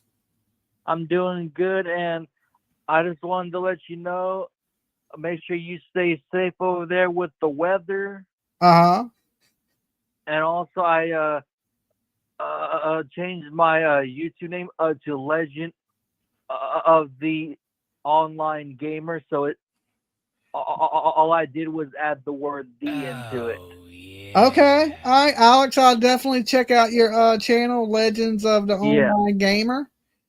So It's called Legend of the Online Gamer now. Legend of the Online Gamer. Well, I'm on the East Coast there, Alex, so no It's called tsunamis are coming this way. Legend of the Online Gamer. Okay. All right. So it's Legend of the Online Gamer. I think we got it. I think we got it, Alex. I'm telling you, buddy, that's all. All right. I hope you're doing good, Did brother. you get your Arthur the Clown poster? Did I get an Art the Clown poster? No, I got the picture with him. Yes. Oh, okay. All right. That's cool. Yes, I did get that. All right. You want to say hello to my mom real quick? I'll say hello to your mom, I guess. Let's bring her on. Watching your YouTube channel also. Okay. Yeah, she was in the chat. $5 tonight, huh? Yeah. Hey, what's going on? I just added the word. Okay. All right. He's busy now. All All right. right. We'll talk to you later. All right. Peace. Bye. All right. Let me close this phone line, guys. Give me 1 second. All right. Let's get back to what's going on with the waiting for disaster. Okay. That's what I should have named this stream tonight. We're just waiting for something bad to happen. There's a police car going into the parking lot, trying to make sure that nobody's there. Hasn't seen anybody, so okay, that's a good sign. At least the parking lot is navigable and nobody's there. Yep. That's also pretty good. But again, there could be another wave. There could be another surge that could be coming in. That's kind of what we're monitoring right now because we don't know. We have some idea, but we don't know just how many waves have been generated by this earthquake. It could be a while. However, confidence seems to be increasing, as Daryl mentioned, that this event, excuse me, could be downgraded a little bit. What's up, Triple D? We've seen the spikes get a little bit bigger, but they haven't grown like huge. Yes. So if they're getting a little bit smaller and smaller as the night goes along, one part of the scenarios, we might not get an all clear, but the warning might be downgraded a little bit to an advisory, where you still have to watch out for tsunami waves. They won't be destructive, but they can still cause strong currents. They can still cause some coastal inundation, just not anything destructive. So that's another possibility that could happen where the warning will be downgraded to an advisory. Yeah, and we're going to be definitely watching out for that. One of the questions that we've been getting from viewers, at least what I've seen on our social media platforms, is that, of course, we've been talking about a lot of technical terms when it comes to the waves, the amplitude, the crest, the trough. If you bring us back on camera, I do want to show just what we're talking about when we talk about these terms, because it kind of gives you a better idea of how we're actually analyzing the data coming in from NOAA and coming in from the Pacific Tsunami Warning Center. Here's what we showed you of Sand Island at Midway Atoll just a little while ago. Ben, you could point out again where we're seeing the shocks or the bumps coming in from the tsunami wave. And that's kind of playing into how this wave is changing very drastically. This is a diagram that I do want to walk you through because this is kind of an explanation of what's going on out there. We've got a crest, a trough, the wavelength, so how far the waves are, which is what we've been seeing about 20-ish minutes, I believe, between waves. So that's what we've been watching, at least coming from the data from Midway Atoll. And then the amplitude is how far it is away from its neutral position. So not up, not down. Again, this is a diagram you may be familiar with if you took high school physics. Or we're paying attention. But this is definitely, gives a little bit more insight to how these diagrams work with the data we've been getting from Midway Atoll. We've shown Na Wili Wili, and then we've also taken a look at over at Hanalei Bay, where we were seeing the water receding, feeding that wave allowing it to grow its amplitude. So it gives a little bit more insight there. Yeah, so when we're talking about a 4-foot amplitude over at Haleiwa, we're talking about the regular wave level. We're talking about this here, and then the amplitude, the 4 feet. And so basically, I'm like 5'6", and so that would be about here. And so what we Not saw much, earlier Triple from the D. live pictures that we had from Haleiwa a little bit earlier this evening definitely showed that, because you could see where the water level was. That was probably the high point, and then we could see where the sand had basically been exposed as the water was receding. So we're definitely seeing, so it's a tsunami. It's not huge, but we have tsunamis. Yeah, absolutely. Mark, Steph, back to you. Thank you very much. Thank you so much. Yeah, and you were just talking about the 4-foot amplitude at Haleiwa, and that's where we're going to go live next. Yeah, let's take it over to our Kyle Chinen, who is standing by live on the North Shore, monitoring the coastline. What can you tell us of what you've been seeing so far, Kyle? So far, we're so here good. At Haleiwa Harbor, and just a couple minutes ago, the water, which has been consistently receding out of the harbor into the ocean and back towards the shoreline, just flooded a good chunk of the parking lot here at Haleiwa Harbor. I'm going to step out of the shot so that you can see just the wet ground. It was about ankle height, but it receded from the docks onto the parking lot area here. You know, we saw a bunch of cars there. A lot of locals and residents here that are out just trying to check out kind of what's been going on. And this is, some of the residents have been telling me that was the farthest inland that it has reached here at the harbor parking lot. Some cars are just trying to get out of the area as soon as possible when it came in. And it lasted for about, I would say, 5 to 6 minutes before it started to recede back into the harbor area and then back into the ocean. And it's been pretty consistent like that here all night. Not a lot of destructive or big swells, but consistent receding out into the ocean and back here to the shore. Now, there was a lot of activity underneath the Rainbow Bridge, which is just a few feet away from us. And it looked like a river a couple minutes ago, right before we noticed that the harbor was starting to flood here a little bit. And as we come back out here, yeah, a lot of locals have told me that, you know, they've been here since that 7:10 predicted wave arrival for Kauai, and they just wanted to kind of see what was going on out here. But they also told me this is kind of the most drastic receding of water and coming back into shore that they've seen in quite some time. That's the latest here. I mean, still quite a lot of activity with cars driving around, people taking pictures on their phone, Instagram Live, you name it. But that's kind of the scene here right now. The water has slowly gone back in towards the ocean, and yeah, we just saw probably the biggest swell to hit land here on the North Shore. I'm going to send things back to you guys in the studio. That's the latest here in Haleiwa. Yeah, thank you very much. We really appreciate that report, Kyle. And we want to show our viewers back at home the video that you filmed while out there as the water was flooding into the parking lot.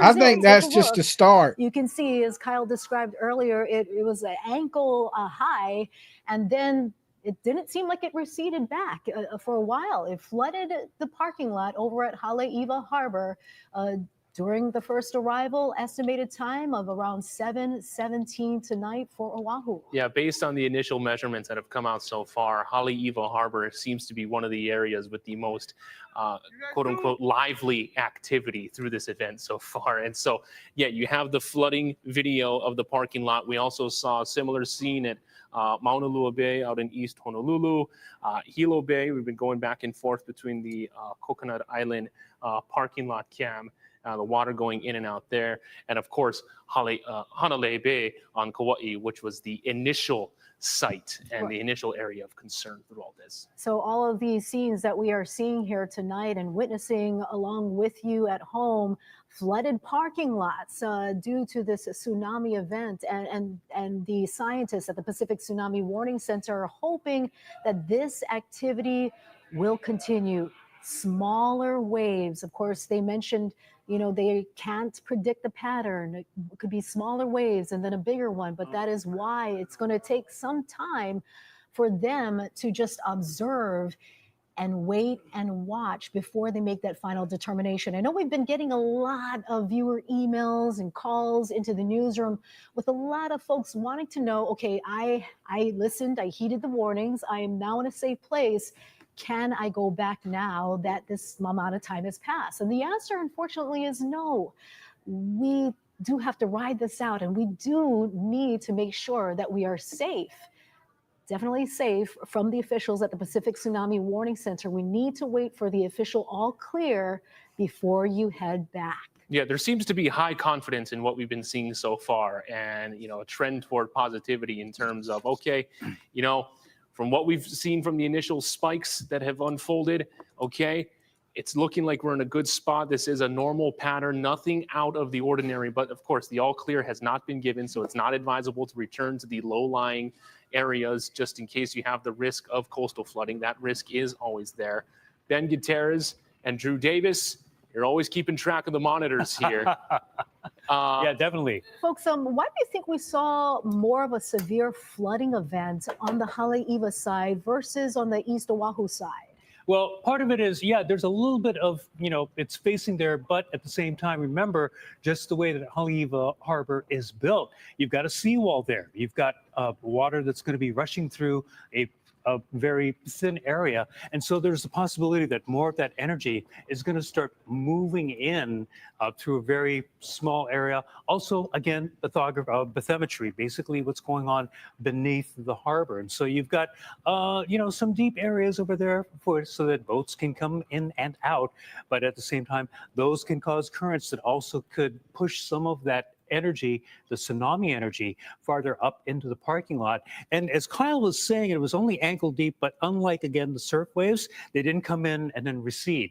They stayed. Basically, the water levels stayed at ankle deep for several minutes. Mm-hmm. So that means that you had that tsunami energy, which had been raised by the bottom of the ocean, being spread out as well. And so that is, you can look at that and maybe you can say it's not much.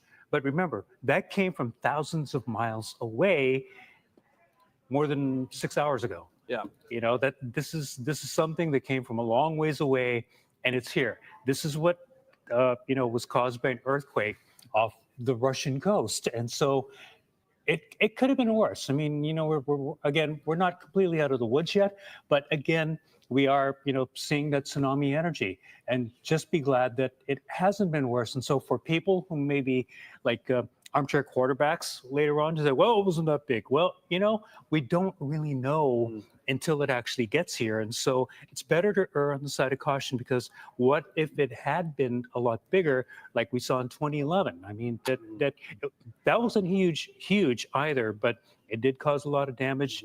At least at this point, we can knock on wood. We can be thankful that it wasn't anything destructive, but just know that a tsunami has been moving through the islands. Yeah, that's a very fair point, Ben. I want to make the note here that, again, the tsunami forecasting is much like meteorology.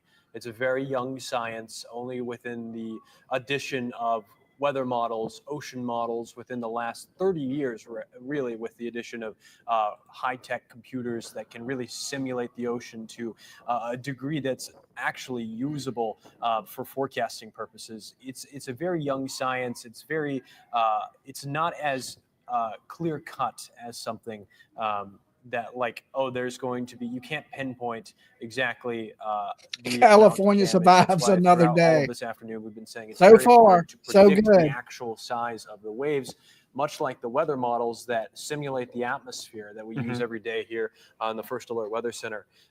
These models that the Pacific Tsunami Warning Center, they're simulating the ocean, and they don't have as much observation data, and that plays into the models having less accuracy, more biases that they have to figure out whenever they're forecasting for this information. So it is good that we're seeing more confidence that this is not expecting to be as big of an event as potentially, because we did see over in Japan where we were seeing those tsunami waves crashing in near the shoreline. And again, I'm sure we will see other videos of damage throughout the next few days coming out of Russia and Japan and potentially even the Aleutian Islands.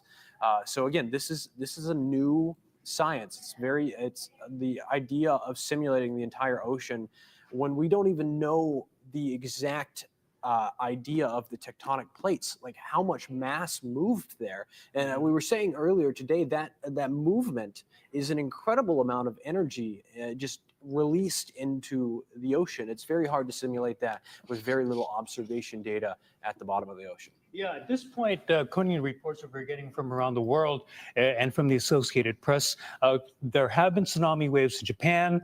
They are reporting, obviously, tsunami waves in Hawaii and elsewhere across the Pacific. The good news right now is around the Pacific, no substantial damage has been reported.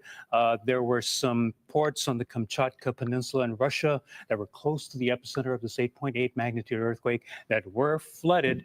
And then we saw some video earlier of big white waves that were coming in over parts of Hokkaido and portions of northern Japan. So at least, you know, the thing that I want to emphasize is that it was a tsunami. The good news is that it was not destructive. It has, you know, been, you know, it's there, and we still have to be careful about strong currents, unusual currents. Parking lots getting flooded like Coconut Island and Haleiwa, and people should note that this is not behaving like a surf wave. You know, we've seen the waves during the eddy, and you know, people, the wave comes in and immediately comes out, goes out, and maybe sweeps some people out.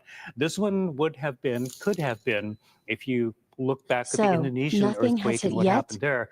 It's hit, just not hard, not as big as they were thinking. Nonstop, like you know, it just keeps flowing in because you're looking at the whole ocean coming in. You're not just looking at a wave. So we can be very thankful at this point, but again, we're not in the clear yet. We still have to wait and see just how many waves are generated by this particular event. So yeah, a couple of small waves, but we just want to make 100% sure before we let everybody return to evacuation areas. But right now, sit tight, just do what you need to do where you are and wait for the all clear signal when it is issued by the authorities. Yeah, and a big mahalo to everybody's kokua out there for heeding the warnings and cooperating and making sure that our community is safe. We are now more than 2 hours into this event since the first arrival of the tsunami waves at Hanalei Bay at 7:10, followed by waves to arrive on Oahu at 7:20. And we witness changes, activity, energy in the ocean that continues as we speak. As we take a live look at our Waikiki camera, you can see the wet sand line there coming up quite a ways, Right. you know, onto the shoreline there. You can see the evolving water line as the night has unfolded, right? But yes, no major coastal flooding from what we've been seeing. And Ben, let's reiterate this point here, right? This is a tsunami event, but it's not a destructive tsunami from what we have been seeing thus far. Yeah, and that's the good news right now. It is a tsunami. We were right to evacuate, quite frankly, because we didn't know there was the potential for destructive waves. We've seen inundation, we've seen parking lots flooded, which may be more of an inconvenience, but maybe, you know, in the post-mortem, as we call it, maybe tomorrow morning with the light of day, and once this event has passed, we might see some damage to some boats. We might see a little bit of those things, maybe some coastal infrastructure damage, those sorts of things. We don't know yet because we really can't go into those areas. But once the all clear is given and people can assess if any damage has occurred, you know, we can take a better look. But again, like in 2011, this is an event that could take several hours because we had waves still coming in for like 4 or 5 hours after the initial waves came in. And so even though the first wave was expected at 7 p.m. and it kind of, you know, right in that time frame around 7:15, 7:30 did come in, we are now 2 hours in, and we're not done yet because we're still seeing some waves coming in. We're going to be checking in again at the Midway buoy just to see if it's still recording any spikes that we've been watching all evening long. And if there's still spikes, we're not out of the clear yet. Yeah, still seeing waves. If there are still spikes, we'll make sure to give you another update from the Midway Atoll buoy. I do want to just bring up again the Hanalei, the time lapse that we showed earlier. Oh, yeah. We were watching that live, and we could all see the reef getting exposed, and seeing that played back quickly. It's incredible to see how much water actually receded. Luckily, it didn't come back as a wall of water, which here's the video that you can see on your live stream again. So you can very clearly see we were watching, able to, luckily with the sun setting, you were able to see the way the currents were moving, and then there you go. The reef is exposed, the sand is exposed. Luckily, we didn't see anybody actually on the camera walking out. And Mark, you had something you wanted No, that was over the course of about a half hour or so too. Yeah. This just speaks to how fast this has moved. Yeah. And it seems like The sirens are sounding again, and this alert says we are 2 hours out from the first wave arrival.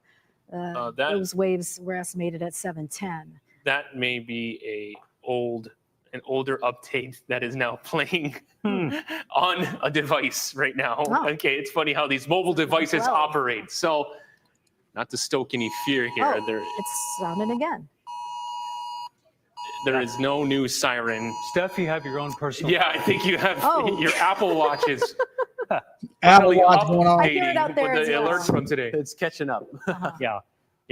Fortunately, we shouldn't be getting any alerts right now. That might have been just a leftover, but No new alerts. Yeah. I am told, as we were looking at the parking lot of Coconut Island at the SCP Hotel, SCP Hilo Hotel, which is just a stone's throw away from this parking lot here. I am told we have great video of just flooding right in front of, this is the drop-off area of the property right now, as you're looking at kind of the You're surge looking from at the damages that a tsunami wave can cause, and you can see the water, just there, and it's not looking so powerful there, but it is pooling and it's not moving back, which means that more water is continuing to add to that. So that is why a tsunami wave can cause damage.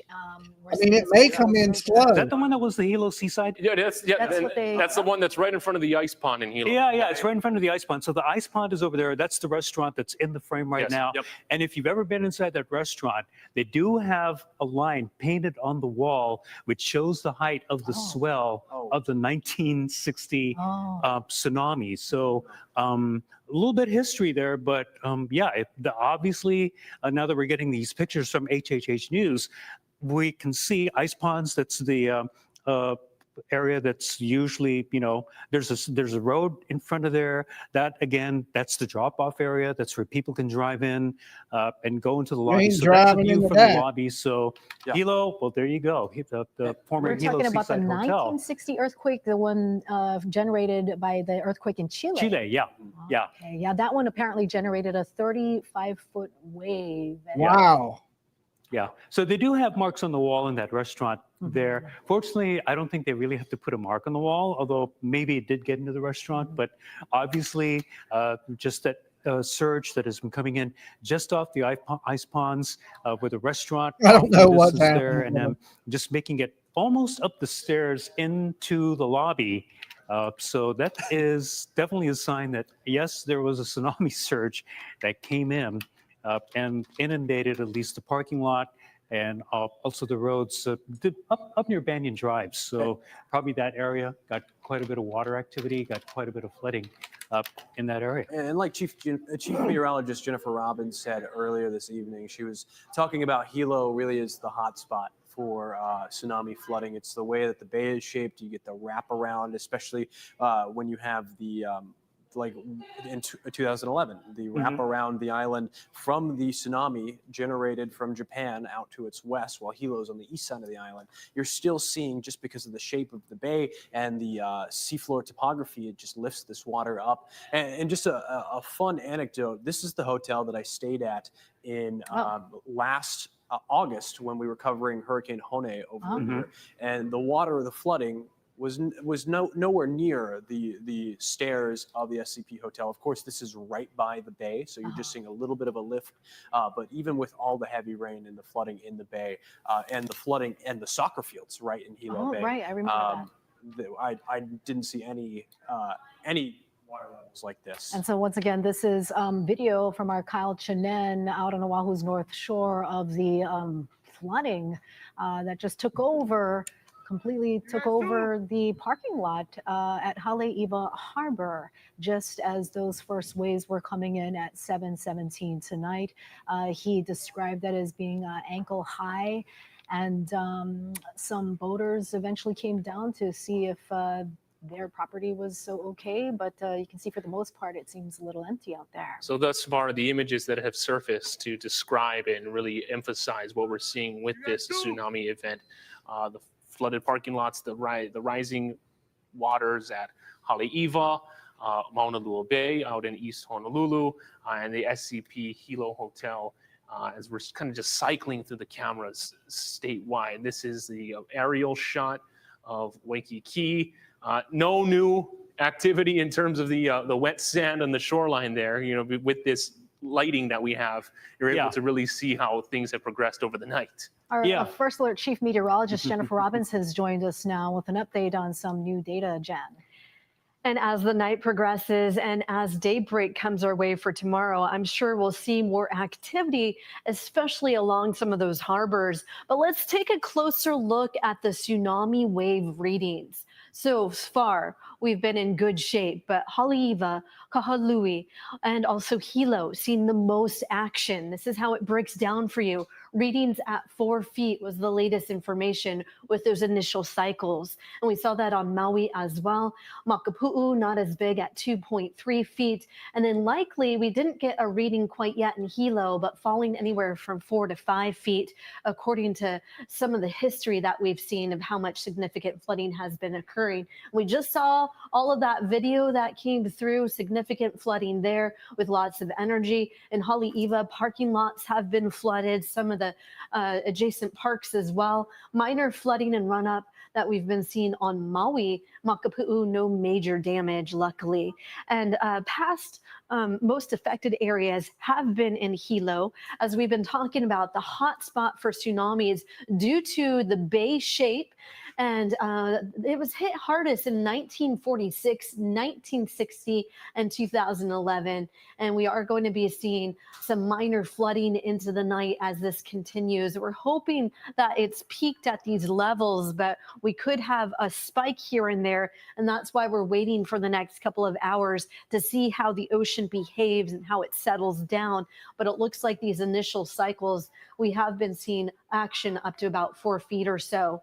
Kona also suffered damage in 1975 and 2011, and then other coasts that we're seeing over the western end of the state, seeing run up depending on the wave direction, but no major damage. The most damage we've been seeing has been in Haleiwa with some of that parking lot flooding into the night. Okay, so far they thought this was going to be a lot worse, seeing that the earthquake was at 8.8, and so far the tsunami has been very small, but we don't know if that's going to change once that water floods in, if it keeps going.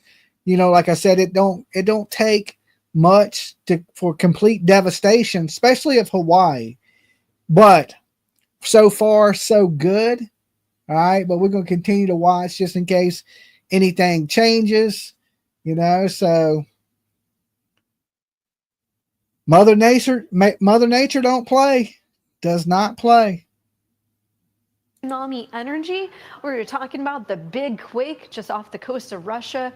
The Earth's plates rubbed together, causing an underwater earthquake. And this one had a lot of depth to it, and that's what causes all of that energy to travel so far, as fast as 500 to 550 miles per hour across the ocean. So we did have that 6-hour window. And now you can see the earthquake causes a vertical push of sea water. And then as it rises, that's when you get those tsunami waves of energy. And as the waves spread into shallow waters, it grows in height. It makes a good surfing weather tomorrow. Of water. 1 foot can pick up cars, 2 feet can move SUVs and heavy trucks.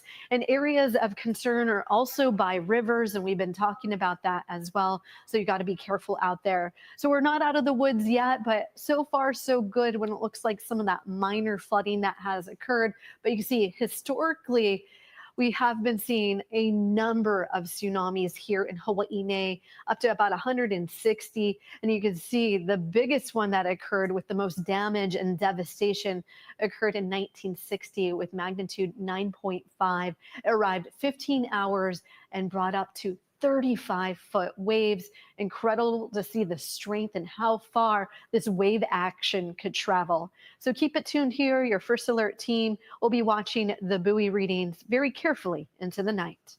All right, thank you so much from our Chief Meteorologist, Jennifer Robbins, for that very important information. And here, more evidence of people heeding the warnings. This is an image from Uncle John Lum, no relation, same last name. But mahalo nui to Uncle John here. Uncle John Lum for this image here of all of the boaters heading out to sea. This is, I believe, off Ala Moana. Yeah, what a shot to define how the night has unfolded, right? And to really underscore the response.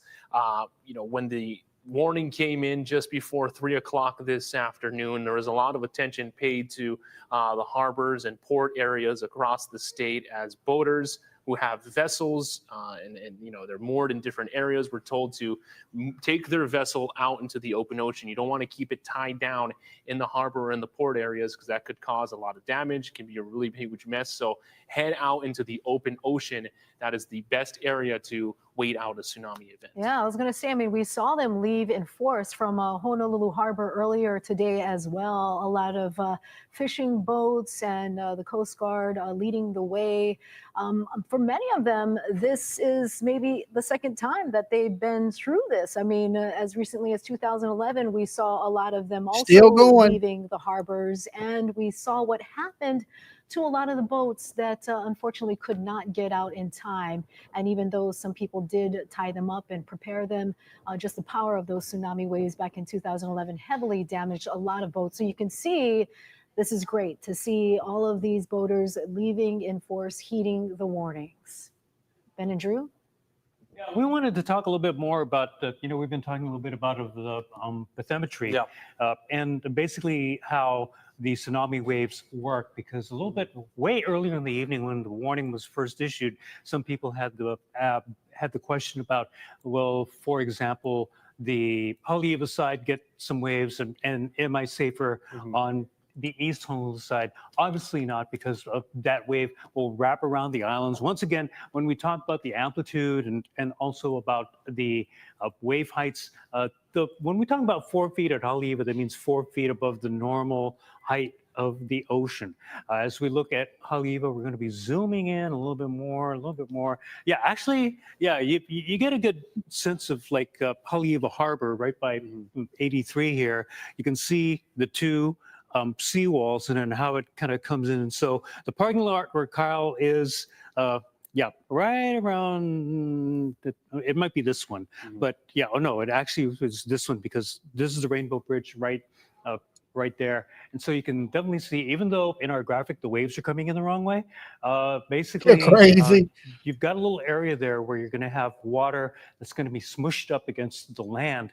And so that is one big reason why that particular wave came in and flooded the area. Yeah, and one of the things that I want to mention that this is the same graphic that we use every day when we take a look at our radar and satellite. You may have never noticed just the look of it, but this is actually displaying the seafloor terrain. So the darker blues here are indicating much deeper water. The lighter blues you can see, especially as you're running up closer to the oceans or to the island, you're seeing those the shelf or the seafloor getting higher and higher. And when we zoom back in closer to Haleiwa, you can see this is an area that is relatively shallow. That's why one of the reasons we were allowed to see the water run up very easily into Haleiwa Harbor. Of course, we've shown you video about that. If you bring us back on camera, I do want to explain one more time because this plays into how this the crest, the amplitude, the wavelength, how it all played in. I want to point out here that we've got the neutral position on our.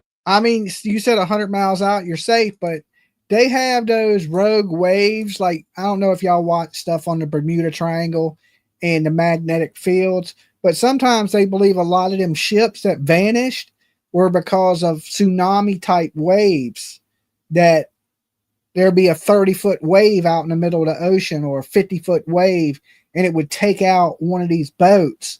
and a lot of them have been sunk due to these rogue waves. I don't know if y'all ever heard of that, but there just be these, you be out in the middle of the ocean, all of a sudden a gigantic wave comes, and they just call them rogue waves. It's not so much like a tsunami because it never pushes in up on land, but it just happens in the middle of the ocean. And they believe a lot of times in the Bermuda Triangle is a place that these rogue waves be happening, and they'll be capsizing boats and sinking ships. And allowing the water to just rush in and really have a hard time receding for a little bit. Yeah, if we can go back to the map of the state. And the planes, their magnetic, their compasses go off and they end up crashing into the ocean. That's what people believe, or UFOs. It depends what YouTube channel you watch.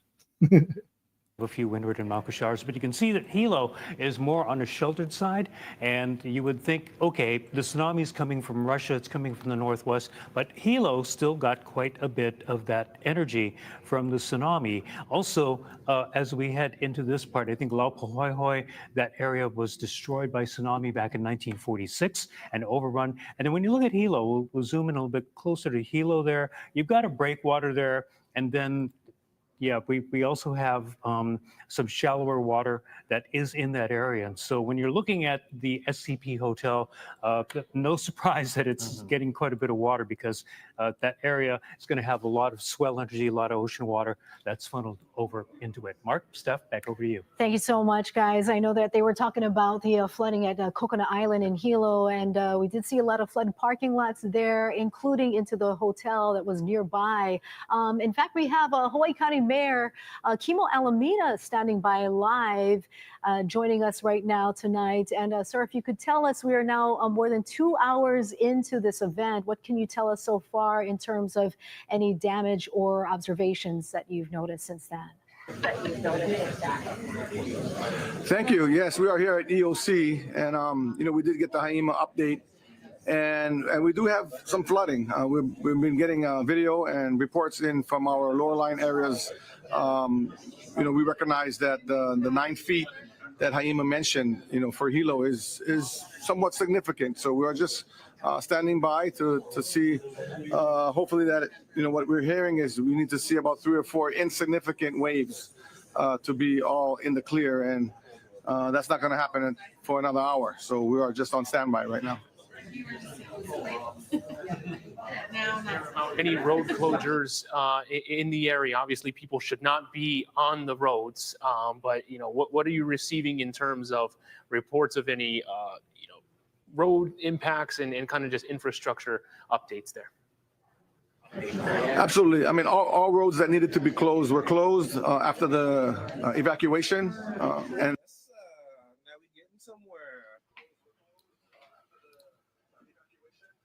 line areas, and we are giving them the message not to do that. We are not in the clear. This is still an emergency, and we are taking it seriously until we get the all clear. We expect no residents to go back in low line areas. Mayor, can you please, in terms of the activity at the emergency shelters tonight? Yeah, so we have 11 emergency shelters currently operating, and we have about 1,500 evacuees that we are catering to right now. And so they're also on standby. And, again, we are not unfamiliar with these tsunamis, right? We have 4 of them that I'm aware of. 1952, 1960 was the biggest tsunami. So, Hilo Town, we're resilient. We know that we don't take these threats lightly, and this is a big deal for us. So again, all hands on deck. We got everybody here at the EOC. We're not leaving until we get the all clear sign. Are there any areas, we're paying a lot of attention to Hilo, and rightfully so, but are there any other areas around the county that you're keeping a close eye on? Absolutely. I mean, all coastal areas, are areas that we have to pay attention to. I mean, I remember tsunamis back in the Kanoe administration when, Hilo didn't get any impacts, but Ali'i Drive, they got it really bad. And I mean, in Honau now, there was a house that got uplifted and, was floating in the bay. So these are memories that we have, and that's why we don't take this lightly. This is a serious situation, and until we get the all clear sign, we're going to stay here. All right, that's Hawaii County Mayor Kimo Alameda. Thank you so much for joining us and speaking with us tonight. Again, providing that very important message that this could very well be a long night for a lot of us as we wait this out, as we wait for the official word from the Pacific Tsunami Warning Center. We did hear from Dr. Chip McCreary, who gave us those updates about an hour ago, and he said he would be back with another update. We're expecting that maybe at around the 10 o'clock or so. So, of course, they're still monitoring all the data coming in from those 15 sites across the state. So we're monitoring this statewide. We just spoke with Hawaii County Mayor Kimo Alameda. Also, too, I want to bring in Ben Gutierrez as well, because we've also been keeping a close eye on this Coconut Island cam and looking how the parking lot has flooded. Is it me, or kind of has the water level changed where we see that police vehicle right there? Because earlier, about an hour and a half ago, that area seemed to be completely covered in water, and now you have a vehicle there. And it looks like you can almost see more of the bridge underneath of it as well. Yeah, you can see the bridge, and also the water level has probably gone down to about 3 feet, back to close to normal. And so it was flooded a little earlier. It looks like the water levels are kind of back to normal at the moment. In fact, if it's possible, I don't know if we can take Max 2, the weather computer. I'm not sure how quickly we can do that, but here we go. So this is Coconut Island right here. That's the bridge. And then a little bit earlier, we're looking at the SCP Hilo Hotel. That is this right here. So the hotel is right here. We've got the ice pond. Let me just clear this out. And so you've got all this water that's kind of trying to get into this area. And as it does, the problem is you've got just this little area that the water is trying to get into. And so a lot of that is going to flood into this area as well. And so that was the reason why we're seeing in some of these spots where the water energy is getting into a more narrower and narrower section. And so no surprise that that area has gotten quite a bit of the activity. Hilo Airport right here, very close to Hilo Bay, so that's the reason why it's still closed.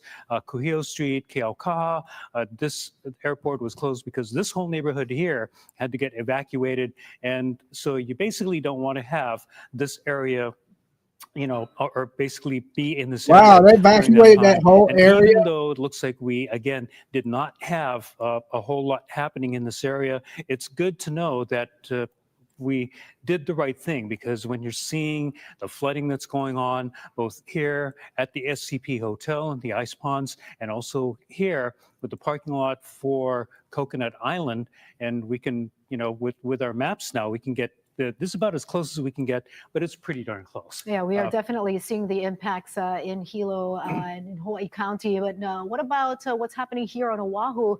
We want to go live now to our Lynn Kawano at the Emergency Operations Center. Lynn.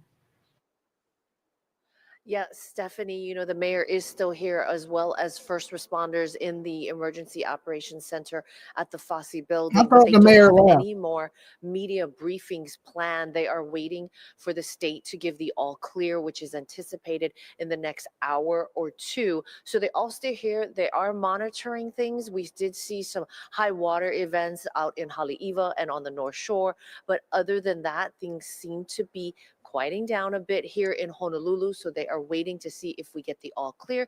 They are not out. They're saying we're not out of the woods yet, but they want to make sure that they get the all clear from the state before issuing any more press releases or having any more press conferences here at the EOC. The mayor showed up about 3:15 this afternoon, just as the emergency sirens first started going off, and then we had subsequent sirens throughout the afternoon at 4:10, 5:10, and 6:10. We had multiple briefings as the events were going on, but again, things are wrapping up out here. The mayor does have an early flight tomorrow. He's heading to Hiroshima to mark the 80th anniversary of the dropping of the bomb. He and his team are heading out to that, but they are still here waiting for the state to give the all clear. Back to you guys in the studio. And thank you so much, Lynn. That seems to be the common waiting for the all clear, because we are not out of the woods just yet. Right. Forecasters are keeping a very close eye. The expectations that we'll be getting an update from the Pacific Tsunami Warning Center at the top of the hour from Chip McCreary within That's right. As Mark was just saying, as we wait for the all clear, that will ultimately come from officials from the Pacific Tsunami Warning Center, with a particular individual, the director of Dr. Chip McCreary. We're hearing that we will be getting an update right at 10 o'clock, and we'll bring that to you as soon as we get it. But as we are looking at this live shot now, I want to bring in our First Alert weather team, Drew, Ben, and Jen. Any observations so far? Right now, things have definitely calmed down. Look at the water surface right now. The police car helpfully illuminating the bridge, and you can see it's just calm, very calm beneath the bridge as far as the water. We might still see the possibility of some wave energy coming in, more tsunamis that may come in, but it looks like things, at least for now, have quieted down. Again, remember that these waves have been coming in anywhere from 5 to 15 minutes, 20 minutes apart. And so this might just be a little lull between tsunami waves at the moment. But you can see right now that even though it is calm, the parking lot itself was flooded a little bit earlier. A couple of police cars now in the parking lot meeting there. But a little bit earlier this evening, about an hour ago, we could see that it was definitely flooded. And so with the amount of water that was in the parking lot, it was likely the same thing that was happening in Haleiwa, where the water level came up, stayed up for a while, and then finally receded. I'm sure the police are right now just checking the area just to make sure that nobody is there, that everybody's remaining safe. And if you're at the hotels that are close to that area, you're likely watching us from the 4th floor or higher, and you would be safe there and be able to see what is going on. And if you're looking at it, you should be glad that this is all you see, because otherwise, if we had a destructive tsunami, it would be a very different story and would be definitely a lot more worried. We're still a little worried at this point. I mean, it's not destructive, but we still have energy that's coming in, and we've been kind of tracking. And speaking of energy coming in, we want to show you this video that's just into the newsroom now from Kahului, Maui, where officials reported a 15-foot drop in the water at Kahului Harbor tonight. During the tsunami warning, Jen. See, that sucks that water As we take out. a closer look at the latest readings too, we did see a big. You never know. spike There could be there in another Kahului. earthquake.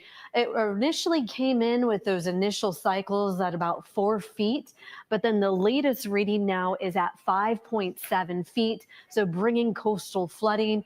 We haven't been seeing a whole lot of eyes there in video yet, but this is likely seeing major coastal flooding in some of the areas there. Haleiwa, as we were seeing, the parking lots have been flooded out, and in Hilo, some significant flooding, but things seem to be quieting down there, and it did reach about 4.9 feet. So we are hoping that it reached its peak already, with its peak being at 5.7, crossing our fingers that it will be on a downward trend.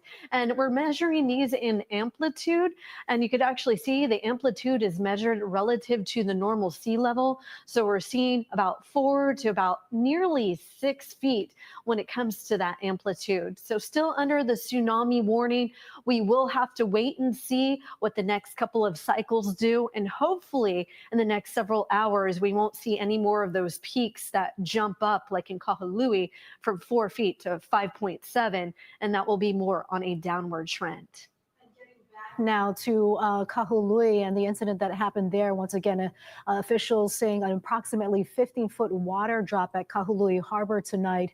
And there were also some evacuations that took place. According to Maui County, 2 helicopters were sent out to evacuate rural areas, including 2 fishermen in Kahiki Nui and Kaupo. 10 to 15 people, they say, at Nu'u Landing, and also 1 person in Hiku, 3 people in Halava, 1 in Wailau, and they say people on Lanai near shipwrecks and 4 people at Nakalele were also warned during this tsunami warning alert. Yeah, that speaks to the comprehensive response that each of the individual counties and their leaders need to undertake when you have an event like this, right? Making sure that residents are taken care of and making sure that areas are cleared, especially spots of high concern, the low-lying coastal areas. Just what an image we're seeing is more and more pictures and video are coming out, showing and documenting kind of how the night has unfolded statewide. So you have Maui County sending this out of the 15-foot water drop. Thank you for And we subbing. also want to bring back in the footage that we saw earlier tonight at Hanalei Bay, Welcome. which was the first site of the expected activity from the tsunami. The time lapse over about course of about half hour, 45 minutes or so, when they were in the active time frame starting from 7:10 p.m. Since then, we've seen headlines in Hawaii, Oahu, Big Island, Maui County as well. So this really is a statewide event, what we're seeing with this. Yeah, and as we continue to look at this time-lapse video of Hanalei Bay and the water receding, you can clearly see parts of the reef being exposed right there in the middle of your screen, and then it'll slow and then it'll freeze frame it there. And of course, we witness flooding, throughout Hilo. Here at this Hilo hotel, you can see the flooding coming up and almost entering the lobby there during the initial waves. So this next reading now and the next set of data that we're expecting from Pacific Tsunami Warning Center could paint a clearer picture perhaps of what we might be in for, whether or not they did witness any change in the size of the waves as well. And that's what we'll be looking forward to, maybe less than 5 minutes away from getting that update from Dr. Chip McCreary at the Pacific Tsunami Warning Center. Yeah, a number of different scenes that have been unfolding across Oahu right now in the areas of concern. We're told that Haima, Governor Josh Green is no longer at the building, but they are keeping a very close eye. Honolulu Mayor Rick Blangiardi remains at the city's Emergency Operations Center along with city emergency officials. And the scientists and the forecasters at the Pacific Tsunami Warning Center, we are expecting an update from them within the next several minutes or so. When that happens, we'll be heading out there live. I'm told we have new video of the water drop that we were just discussing at Kahului, which was earlier this evening. That's right. We saw significant changes, parts of Oahu with Maunalua Bay parking lot flooding and Haleiwa just being inundated by the flood waters there taking over the parking lot at Haleiwa Harbor. This here, though, seems subtle, but officials noting that an approximate 15-foot water drop occurred during the first arrival of the tsunami waves. We're talking about, the teams being ready and state officials making it clear that no matter what happens, they are standing by ready to respond. High water vehicles ready to go, aircraft ready to go, search and rescue. Of course, no reports of any of that being needed or activated, but those teams stand ready. FEMA workers saying they also stand ready in the event of any damage from the waves. And so far, what we can tell you now is that we have not gotten any reports of any major damage out there. Just hearing from, Hawaii County Mayor Kimo Alameda and Governor Josh Green recently saying, this is what we're just seeing right here, is just flooding as a result of these initial tsunami waves. And we are very hopeful that it will continue to just be this, not any major damage, no reports of that so far. One thing that I'm curious about, and I want to bring back in Ben and Drew here, is what are we seeing in terms of intervals between these wave events and the timing of which, and how often are we seeing? Because we saw the spikes, we're really tracking closely the midway readings with the buoy. When it comes to our readings here, what can we say about the timing between the intervals? Well, we've had some highs and lows. So as far as the intervals between the highest spikes that we've seen, at least on the buoy over at Midway, I would say about 45 minutes, but then there were a lot of smaller spikes in between there. And so if you kind of divvy that up, just my rough guess right now would be approximately 20 minutes between these waves. Some are bigger than others, and so you'll get a big wave maybe every 40 minutes or thereabouts.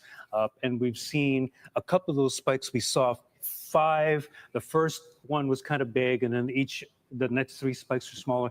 Then another big spike, and then we haven't really checked the spikes lately, but I'm sure that's one thing that, again, the Pacific Tsunami Warning Center is looking at.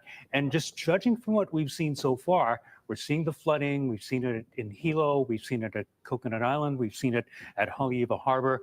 There is flooding. There is inundation. Nothing damaging. That's a good thing. But it is still a tsunami. And so a lot of people were taking it very seriously. This shot tells a big part of the story. The Coast Guard and we here at Hawaii News Now and the First Alert Weather Team were saying, if you've got a vessel, take it out to open ocean, at least 300 feet depth, so 100 fathoms. So this is off Magic Island. These are a lot of the boats that left Alawai Small Boat Harbor and are waiting out, we're waiting out the possible tsunami or a destructive tsunami out in the open ocean where it's a lot safer. During 2011, we could see I'm still a lot of the awake. damage that was caused when the currents took boats, ripped them away from their moorings, bashed them against each other, ripped piers away, those sorts of things. A lot of vessel owners, vessels are valuable, they cost a lot of money, and you definitely want to protect that. Best way to protect that investment, take it out into the open ocean. It's a lot safer out there. Yeah, and it's definitely just telling from that picture where all of the boats are out in the water, just seeing the amount of just movement that we had to get done to get people to Mauka areas to be safe, away from the tsunami evacuation zones. Again, these are areas just near the coast. Waikiki are arguably right on the beach. A lot of tourists are here. They don't know exactly what is maybe happening. That's another angle that I think we haven't really explored this evening is they may have not gotten the alerts. We were seeing the people in the water right as after the tsunami warning was happening. We were watching people in the water of Waikiki. They may just not have been aware of the danger expressed by these this tsunami. So They didn't we're care. going to go back to Chip McCreary at the Pacific Tsunami Warning Center. Let's listen in. Let's listen in. I'm happy to report that looking at all of the gauges that we monitor here at the Pacific Tsunami Warning Center across the state of Hawaii, it looks like we have already recorded the maximum amplitude on those gauges. And in most cases, it was the third wave. A couple of them, it was the second wave. And there was one gauge with a fairly small reading that it was something like the fifth wave. But based on that data, I feel confident at least that we're past the worst part of it. We're not going to see any impacts bigger than we've already seen, and so we are more or less in the stage right now of finding out when we can lower the alert level from a warning to an advisory, and that's just going to make sure because the largest readings we had were we need to have amplitudes of about everything less than 3 feet and kind of considerably less. We don't want to be right at the borderline. So our biggest amplitudes were, Hanalei was 8 feet from crest to trough, or a 4-foot amplitude, and same with Haleiwa. They were both about 8 feet crest to trough maximum. Hilo was 9 feet, and it turns out Kahului was the biggest measurement we had, which was about 11 feet from crest to trough. So, like I said, we want this to go down to everything less than a 3-foot amplitude or 6 feet crest to trough. And most gauges are below that, but some of them are still having some things fairly close to that. So we will be monitoring it again over the next hour. Hopefully, then the decision can be made to drop our alert level down to advisory, and that will be the first step. Now, advisory is still, we know from our experience, for example, with the Japan tsunami, that because we've had these big impacts, that there's a lot of energy in the water out there. There's a lot of strong currents, and so going from an advisory to a cancellation, we may have to be even more cautious doing that, and it'll probably be sometime maybe early tomorrow morning before we can issue a cancellation. But right now we're trying to looking towards when we can lower the alert level to advisory. So I'll take any questions. So what areas are you going to be looking at specifically to be able to make a declaration or advise for a downgrade to happen? Well, for all of these gauges, it's not like a simple large peak and then it gets smaller every peak after that. It's large and some smaller waves, and then it pops back up again. In fact, on a lot of gauges, we saw there was kind of the first 3 or 4 waves were pretty big, then it died down, and then there was another pulse. So we just want to make sure we don't have any surprises later on. So we will examine all of those gauges to try and make sure it's safe before we go to advisory level. Given where we are right now and with those latest readings, what areas do you expect to have the most damage or at least the most visible impact from this? Well, based on our sea level gauges, it would be those 4 sites, Hanalei, Haleiwa, Kahului, and Hilo. But there's lots of parts of the coast we don't have gauges, and we probably might not know until tomorrow morning when it becomes light. Certain areas that got flooded that we just can't tell because we don't have a gauge there.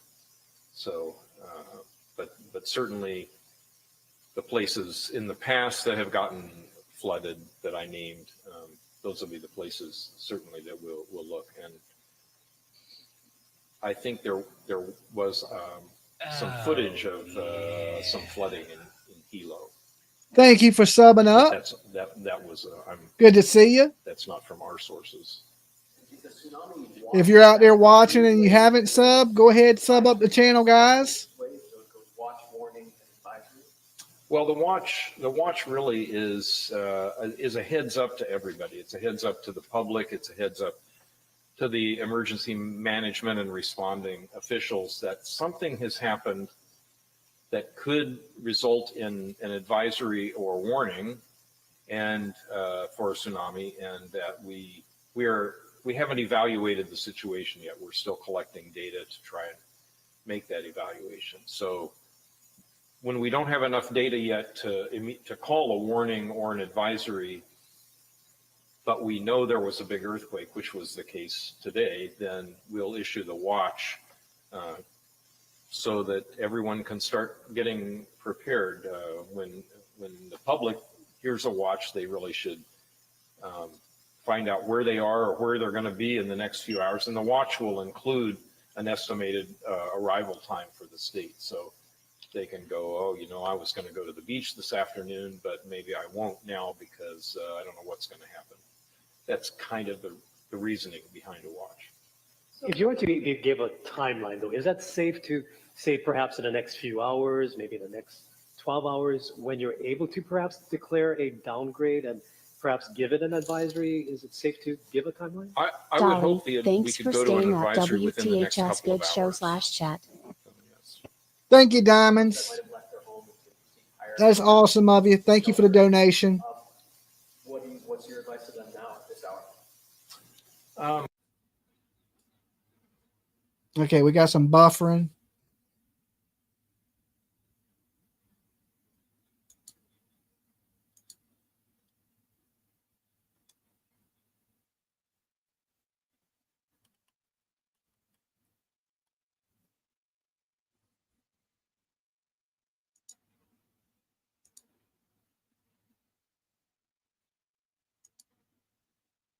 So I think when we do downgrade, that absolutely, yeah, until they get instructions from the counties.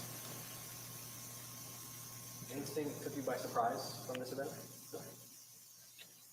Not really. I mean, we our footing here is really, we don't know when earthquakes are going to happen. We just have to react when they do, and we apply the tools that we have to try and make the best forecast as possible. And in general, we will always err on the conservative side because. Come on now. Don't do us like that.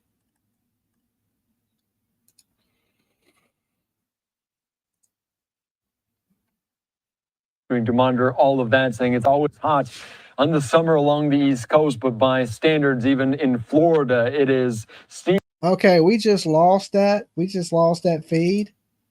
Let me see if I can pull something else up for us. That's live and covering that. But so far, so good. Nothing too crazy has hit. So Hawaii looks like it survived so far. But like I said, you know, a lot of times when you have these earthquakes, you can have other things go on. Tremors, aftershocks.